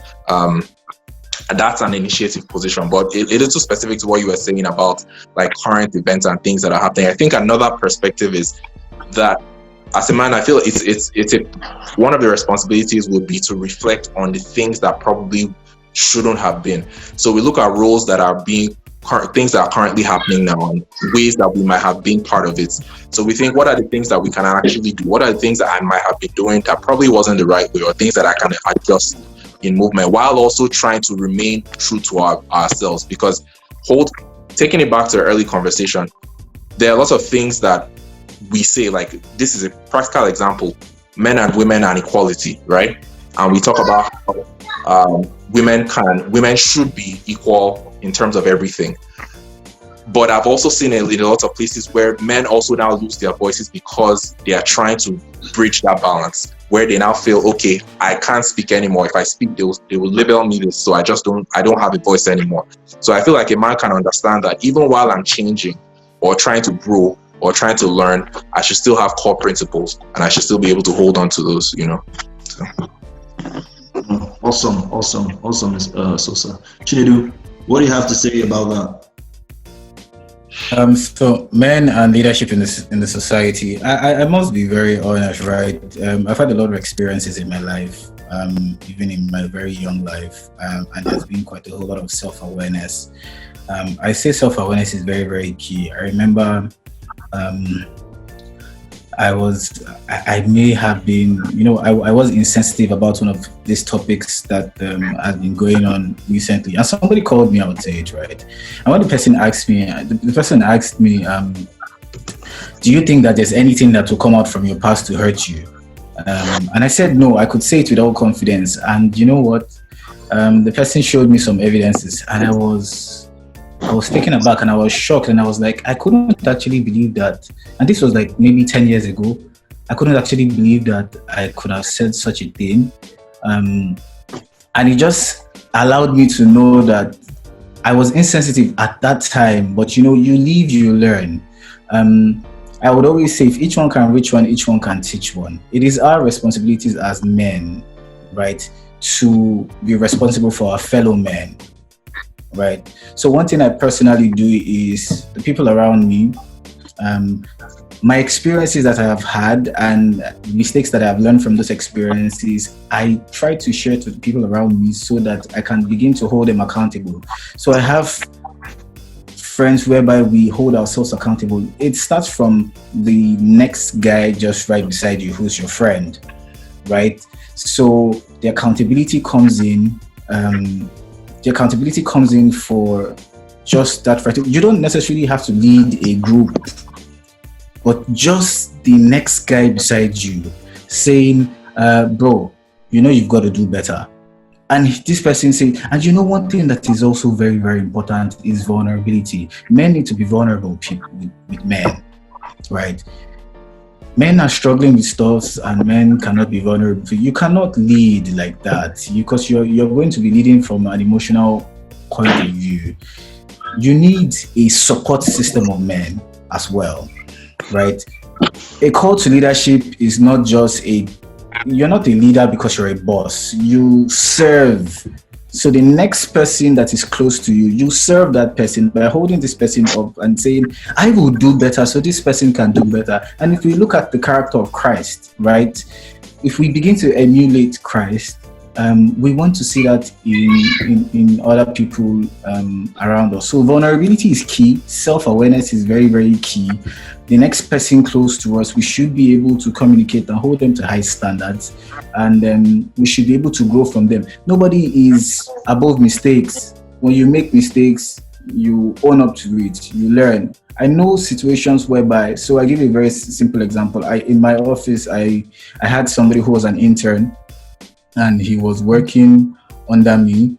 And I think the manner of approaching in which I was trying to get him to learn was quite different. It was quite brash because I was like, just go ahead and learn. When you make a mistake, come. But he couldn't learn in that particular way. And you know what? One day he talked back to me. And when he talked back to me, even when he talked back to me, he eventually went to meet my colleagues and he told them that, oh, you know what, this is the situation of things. And so one of my colleagues called me and he said, oh, this guy is saying so and so thing. So you know what I did? And this is not a matter of ego because we have to be better. I called him up and I said, okay, so you know what? I want you to tell me everything that you told this guy. And he called me and he told me everything. And I now explained to him from my point of view, but I also heard his own point of view. And I told him, see, it's because I love you and I want you to be the best. But I completely understand that the manner of approaching which I've used may not necessarily be for you, right? So I completely understand. So what should be the way forward? And then, we have a better working relationship right now.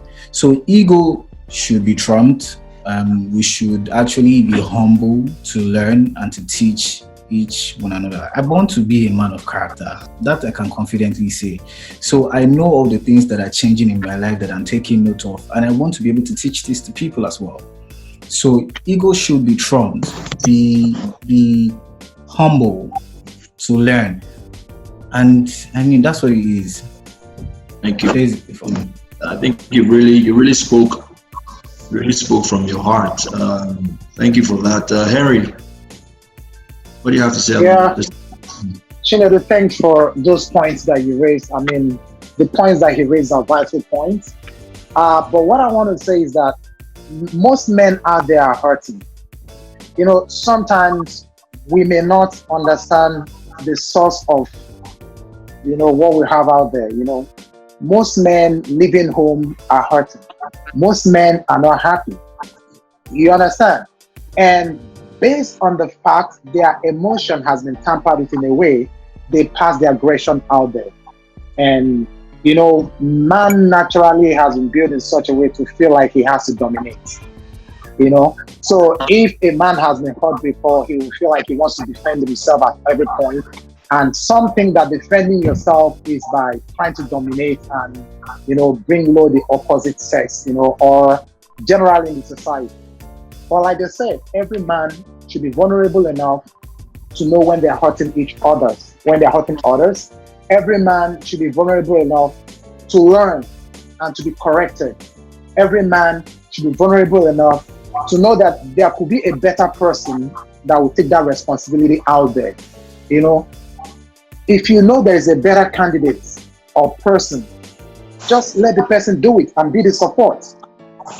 Don't contest. I'm not saying don't contest for life as a man, but in the society, we all want things to work better and want goals achieved. Now, the other part in terms of abuse and everything, I feel that it starts from the home. Already there's a template out there, just like we're saying right now. men have believed, I know they are the leaders, but men have believed that they are the lords. Men have believed that the woman should not this, the woman should not that, Men have had that belief. So it's going to be a reorientation. In other words, from childhood, start talking to the male child, start talking to the girl child. Let them know that this is the way to relate with the other person. This is the way to relate with people. This is the way to make this society better. Not when we are already formed as adults. It becomes something that is already imprinted in us. To change an adult sometimes takes a lot. So I think the role actually starts from home. So it's not just in the society, it should be something that should start from home, where we educate our male child, our female child, that you don't abuse in terms of when a woman says no, no should be no. I'm bringing this because you made something about abuse. You get what I'm saying? Because when a woman says no, she means no. Okay? And don't enforce yourself on others. Try to respect others, the space for others also. That is how the society is going to be better. So I totally agree with what Chinedu said, but I'm only bringing the point that this should start from home if we want the role in the society to be reflected. Because this generation already has been I would say, what they call castes. We've already been molded. So we only need to try to work on the upcoming generation for a better future. That should be our role. Can I just say something to that, right? Yeah. I'm talking from starting from home, right? Okay. First of all, and I'm generalizing now, but the heart of man is desperately wicked. Mm-hmm. Let's just put that out there. The heart of man is desperately wicked. The change that will come is a change from understanding the nature of Christ. Yeah. Right. And me coming from this angle, I do know basically of the transformative power. The change when you know what Christ has done. When you know the character of Christ, in a situation whereby somebody betrayed Christ, and when the person wanted to hurt, they'd come for Christ, and one of the disciples picked up a knife and cut off the ears of the centurion, and Christ said no, and he picked up the ear and put it back there. We can see in a situation of I think it's the Samaritan woman at the well, where she had been with so many husbands or at the time, and Christ said, you know what, go and sin no more. He didn't judge, right? You will not fully really know what this thing is except you understand the character of Christ. Everybody will try to teach from their own wisdom, but Christ is our moral standard. So in the home, what you need to do in the home is to teach Christ in the home, the character of Christ in the home. Because worldly wisdom, yes, fine, but you need to know the character of Christ to be able to teach that in the home. Another thing that is also very, very key, and I think that we have dropped the ball here, and that's one thing I'm very, very big on, is intentionality, right? We have to be intentional about doing these things. We cannot be lackadaisical about it and just let everything just get your own, or just everybody to each man to self and all of that kind of intentionality. Are you intentional about doing these things, right? Because we may not have come from great homes, but we have the opportunity to change the trajectory of things. So we have to be intentional about these things. So that's basically what I wanted to say. Yeah, awesome. I like the way we have, journeyed on this conversation, talking about how the man's role, is being able to serve, is still from that core of being the Christ man that we said at the beginning. And I think it's also important that, men are able to express themselves and speak up, because I think it has a different meaning and touch when a man is able to speak about things and take initiative about things, rather than I think because of certain maybe wokeness, or I don't know what it is, but men have gone into a place of quietness where they don't speak, or you can't speak about, or it may even be because of past experience. You don't speak about rape, you don't speak about equality and things that matter, Men just still need to know that there's a lot of responsibility of leadership and initiative. We shouldn't lose our power. We shouldn't lose our voice. And the conversation. I mean, the way the conversation went, it even went to my next topic, which I would like us to just touch briefly. There's so much. It now seems like there's so much on the men. If you look at the way this conversation has gone from the beginning, the men need to do this, the men need to do that, the men have been this, the men have been that, and we need to understand that, at the same time, these men were raised not of their own choice. They were raised, by their environment, by their communities, by their culture that has made them the way they are. We are now expected to be fathers and husbands that we didn't see in our fathers. We were, in fact, most fathers were kind of absent in the home, rather than the women who had the opportunity to grow with mothers in the home. So this has now led to a place where men are burdened. They are going through a lot. They cannot share. So I don't know what's your perspective. How do men unburden? I know we've touched a bit on that. How do men communicate? How do they cry out? How do they deal with mental health? How are they able to be whole with all these pressures from society? Instead of going to a place of numbness and quietness and silence, because a man is not meant to cry, a man is meant to speak up, a man is not meant to, even in the chat, when I said that men should write their qualities, I'm sure because of the way the ladies have been chatting, the men just kept quiet. Men always seem to be under, attack. But of course, men have egos and all of that going on. So, Esosa, I think I'll start with you. Or you know what? Anybody that wants to talk about this, just feel free.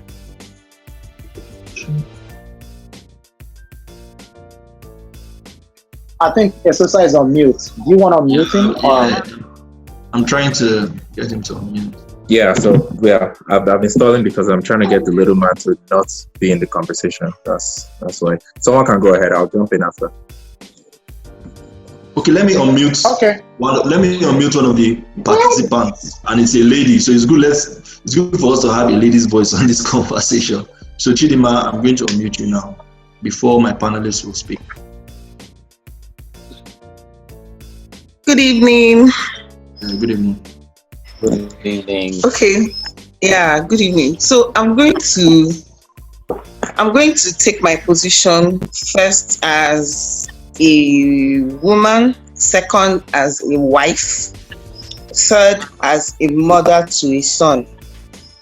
And I'll say I'll speak from those three viewpoints. So first, as a woman, growing up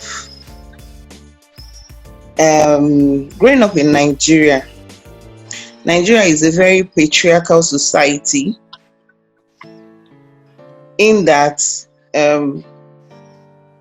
I grew up around people always, telling me essentially I was to be seen and not heard. Do you understand? Like, your job is just to look pretty, be smart, smile. It started off like that. You're not supposed to. How can you have such a strong opinion and actually voice it out? You shouldn't. I mean, and then at the same time, they're telling me, because I'm the eldest, you have to look after your brothers, and you have to, you're after mommy.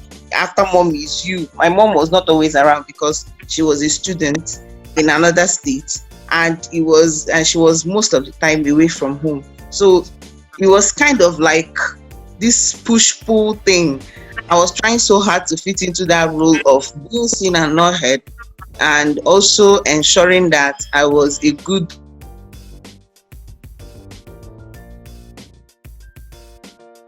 Hello, Chidima.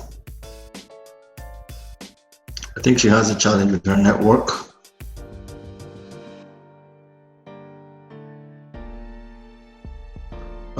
Henry, maybe you should go ahead. Okay. I'll pick up from there whenever she comes up. I'll give in the room so that she can express herself. The question was, how should men unburden, kind of, and I will take it from two perspectives. If you're married, I would say you need if you're married and if you're not married, the first thing is that you need a support system. You need a support system. And I will start from if you're married and then move to if you're not married. Now, if you're married, your first support system should be your wife. Now, somebody may say, what if she's the problem? What if she's the cause of that heaviness in your heart? That is where communication comes in. That is where talking comes in. That is where being able to express, be vulnerable enough to tell her, from the onset, the problem, I would say, start from relationship, where both of you have not devised a means of letting each other know when you're hurting, or a means of expressing yourself. So it starts from when the relationship started. So, but if you're already in marriage and you find yourself in that trap, if your wife probably is the reason why you as a man, you're tensed up, you're worked up emotionally, you're burdened so much that you feel like exploding, then you first of all have to look for a way to express yourself to your wife at the point that she will understand and help. Now, sometimes men are burdened because they may be the curse or the woman may be the curse. So if you don't solve it in a way from home and you go to seek for support system outside, most time it ends up worsening the situation at home because you've not dealt with the roots of the problem. So for the married man, I would say, first of all, figure out what the problem is. Try to discuss with your wife and see if there could be a change. See if you could be the sacrifice that will bring the change. Because sometimes it's just that we don't want to bend as men. We don't want to give in as men. So, and that probably makes the woman stand straight too, in such a way that it becomes a problem at home. So check yourself, ask yourself, can I be the sacrifice that will bring this peace, that will give me that peace of mind at home? So if you can be the sacrifice, then give yourself the sacrifice. But if not, and you're married, there should be a support system outside.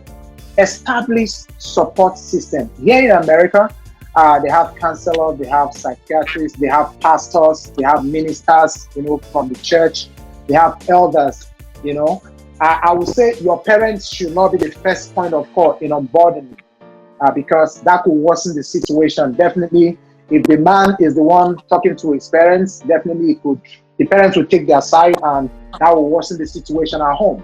If the man is the one the woman talks to her parents, that will worsen. So try as much as possible to, first of all, keep parents out, try to resolve it on your own. If it's not working, talk to probably elders in the church before you start talking about counselors and every other person.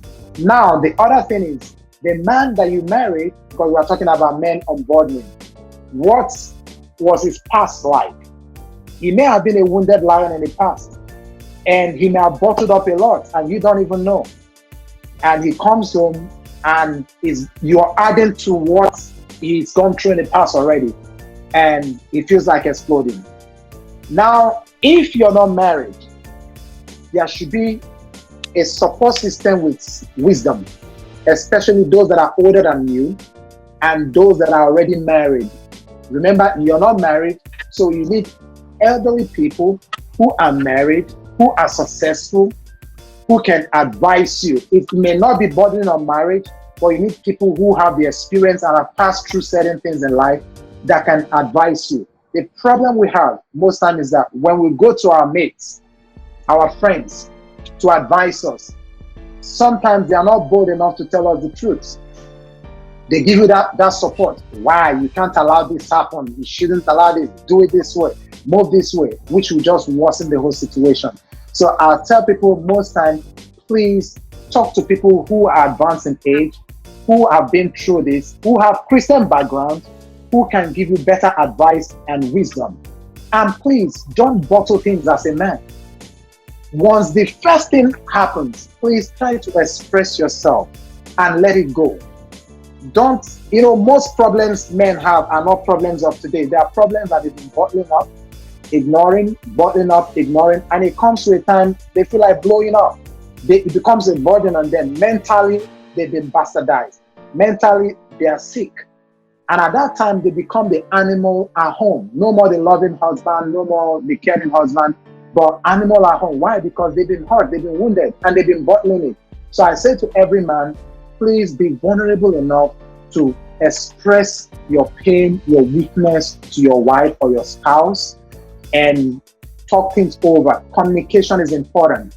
Make sure there is that open channel that you can communicate and express to each other.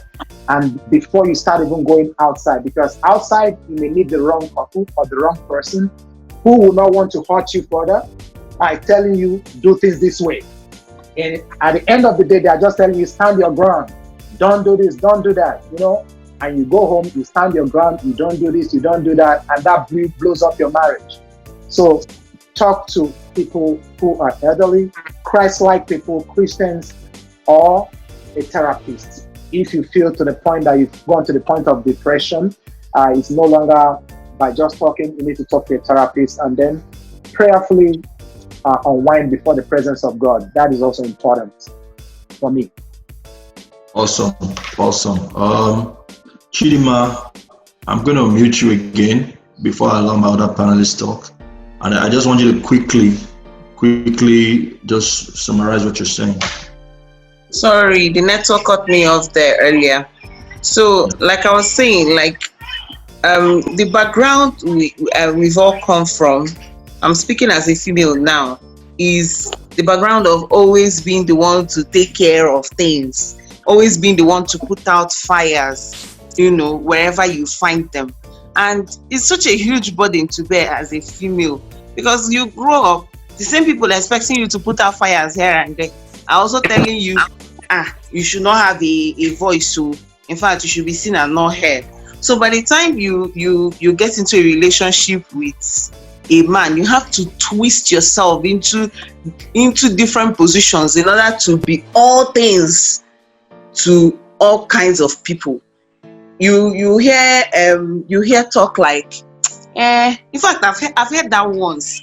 Before I got married, someone was telling me, I was discussing my plans with someone. I was like, when I finish, I'd like to work for 2 years, go abroad, do masters, come back, do this, do that. And the person had this weird look on his face. I was like, so where is marriage? These ones now. That all these things you're doing, once you're done, you end up in a man's kitchen. I mean, so when you've lived your life all through with this at the back, with hearing this particular kind of voices at the back of your head, by the time you're meeting the person you're going to spend the rest of your life with, you're charged. And in fact, for me, it was like I was always on the defensive. I was always on the lookout for any by any I mean even a slightest hint of him being controlling. I was off. So by the time you now meet a man and then he turns out not to be all that, you are still suspicious, but then you're working towards being together with him. It's easier for people like us that meet open-minded men that maybe have gone through some sort of spiritual reformation or transformation, or have seen that the world is changing and all that. But by the time you meet traditional men that after this sufferhead I went through in school and all my hopes and dreams, and then the person turns around to tell you, I need you, you have to take a job that will make you come home before 4 o'clock, so that you can cook dinner for me. School work now. School work now. So what we need our men.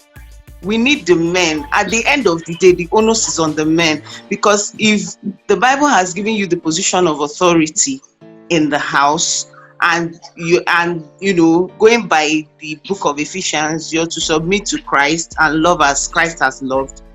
I think the onus is on them to create that environment of trust so that their women can trust them. If a woman trusts you, there is nothing she can't do for you. And you should also repay that trust by trusting your spouse too. There are a lot of men, no matter how open-minded they are, they can never be vulnerable with their wives. I know what I'm saying. So if you should be vulnerable enough to open up to your women, then people give it a fancy name these days and say, learn her love language and all that. It's good to learn love languages, but if you're not vulnerable with me, I don't see how we can build a connection. So if I have to solve for that math, solve the YBX to find out what is going on in your head, then we are not connected, we are not connected at all.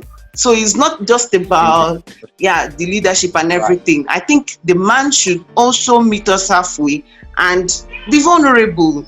It doesn't change your leadership status at all. Now your own, carry and they go. But you have to meet us halfway. Seriously. Thank you, Chidima. Thank you. Well done.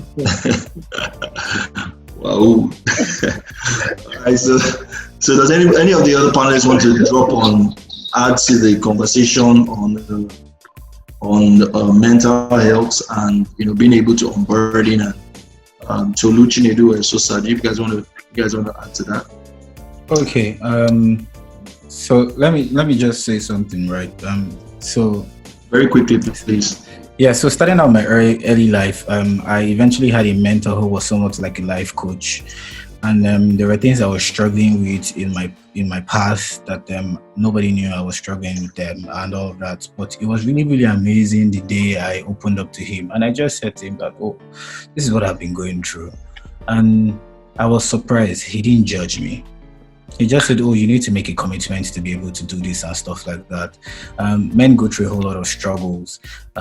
Sometimes because men are not actually vulnerable with themselves and men are not actually looking out for other men, everybody's working in silos and not even attempting to be better. We're supposed to edify ourselves, really.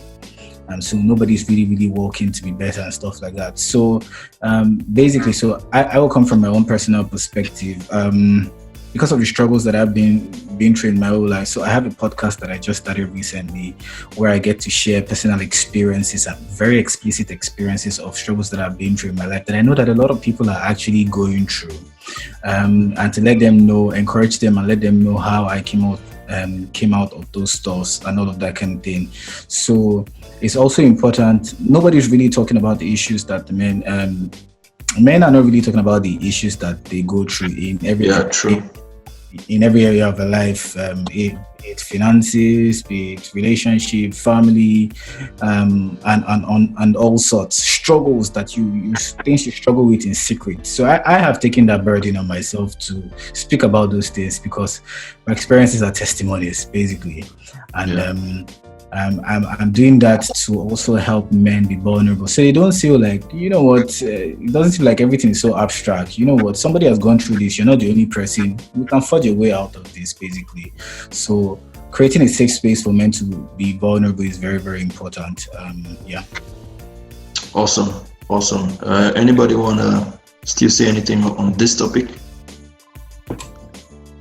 Yeah, just to add, nothing, phenomenal, but just it's important that men always have, and it's been said before, but I say it again because I understand how it has helped me.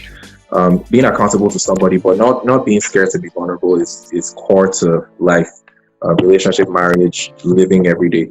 I believe that when we protect the things that we hold dear to us, and as men, what happens is because we have been shaped in certain ways, we're grown in particular ways. The only thing we tend a lot of times to feel like when we're losing our control, which is our authority and our leadership, we start to act out or we lash out. So being vulnerable doesn't mean that you are not still who you are as a person, or you cannot still take that leadership role. Being vulnerable means that you are just advancing and growing as a person. So I'm very pro speaking and opening up to as a person, and being able to share your flaws, because some people will understand it and some people will never be fine with it. But while you are opening up and being willing to be accountable to somebody, or speaking to somebody that is ahead of you, or speaking to somebody that is a mentor, a leader, or a therapist, or somebody that you can actually share with, that's an avenue to grow. But if you're bottling up a lot of things, then all you would do is you would feel that you need to keep protecting your territory, and that would lead to a life where you get to a point where you don't even want to listen to anybody again. So just want to chip that in. Yeah, thanks. Tolu, you were going to say something? I think you've touched on almost everything I was going to say. So thank you, guys. I'm just going to chip in one last thing, that we should understand that Jesus was a man, right? A real man. And there's a humanity to the life, yeah? And the experience of that is very different for everyone. And it's okay. So just like everybody has said, it's okay to be human. And I think we should also have friends. We should have real friends as guys, be able to take our time to really know people, to have friends and be able to laugh, it might seem like they're easy, but because every other time you're probably working, probably thinking about sorting this out or sorting that out, standing in the gap for people. But that said, after all is said and done, you should be able to enjoy the simple things of life and not put undue pressure to impress. Because of our ego, we might feel the need to be needed. We don't really have to be needed, We can rise up to the occasion of responsibility, but we can also relax and learn as we go. I think that kind of would help. You'll be able to learn from everyone, from all the people around you, either someone you're seeing or not, either people you're leading or people that are leading you, either mentors or mentees. At least you can learn from everybody. And I think in that way, you keep the relationships two-way, so it's not just one way of you thinking or serving, right? Yeah. In the same way, you also learn to receive help from other people. So that's one way that I've been helped, and I've been helped by almost everyone around me. And it's always a good time, just to, so that'll be all. Yeah, thank you. Thank you, Tolu. Okay, Henry, were you going to say something? There's something very, very important that I forgot to say, which probably is for married people, because I'm always speaking on the side of married people, because I know a lot of people are going through stress in their marriage. Okay? So one thing that is key and important in marriage, and most people drop it off as soon as they get married, they forget about it, and that's where the problem starts. At least every quarter, sit down with your wife, assess your communication, assess your marriage, find out if there is anything that is bothering her, find out if there's anything that you are doing that is bothering her, or she is doing that is bothering you. At that point, you've been vulnerable. You're not waiting for things to boil up before you start expressing yourself. So it is important that at a particular point in your marriage, you to sit down, assess yourself, ask yourself questions, tell each other what you feel this person needs to improve on, or what I need to improve on, let there be talk. And lastly, spend more time with the family. When you spend more time with the family, vulnerability is very easy. It's easy for you to express. Your wife becomes your best friend. Your children becomes your best friend. It's kind of, so spend more time with the family. It's easy to express yourself with a family that you spend more time with, happily, not spending time in terms of going to, just happily. Play with them, be vulnerable enough, and always assess your relationship. That will help. Awesome. Thank you, Henry.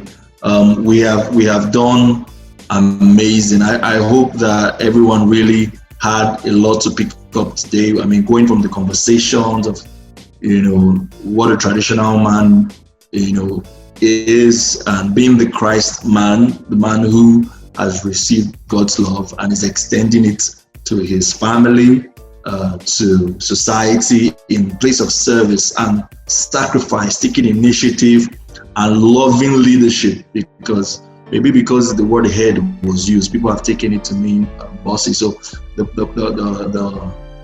talking about relationship, talking about leadership and responsibility, that the call for equality is not disempowering the man, but men should still rise up to speak up, take leadership. And I like us, ending with this place of having a safe space, having a community that you can unburden and share. I really hope that we had a lot to learn today. So thank you guys for coming out for a real talk with Men Dem. I'm already seeing that people are saying we should have women on the hot seats. We will do that, but I hope people would also allow us to talk, because even in this one, you people carry the day basically. But it's all good, and I really hope that we learned a lot today. There is a link for you to watch and subscribe to our channel. Please make sure that you do that. We also have, for those of you that just jumped in because you saw the Zoom link, if you want to be part of the community so that you can get more information, we would like you to fill that link. So thank you for coming today. I am so glad that you were here with Real Talk with iDeal and Friends. We'll meet again on the second Saturday and the fourth Saturday of August. So thank you very much. See you then. Hey there, thank you for making it to this point of the video. You have watched it. I hope it was good. I hope you enjoyed yourself. And let's get your feedback. Was it real? Was it too ideal? Whatever. We would like to hear from you, and get what your feedback, get your comments. If you haven't filled the link or subscribed to this channel, please do that. And when you fill the link, we'll give you information how you can jump on the live show, make your contributions. We want to learn from you. We want to hear from you. Thank you for being here. Keep coming back. We would have some exciting topics for you. Trust me. Have a wonderful time. See you again.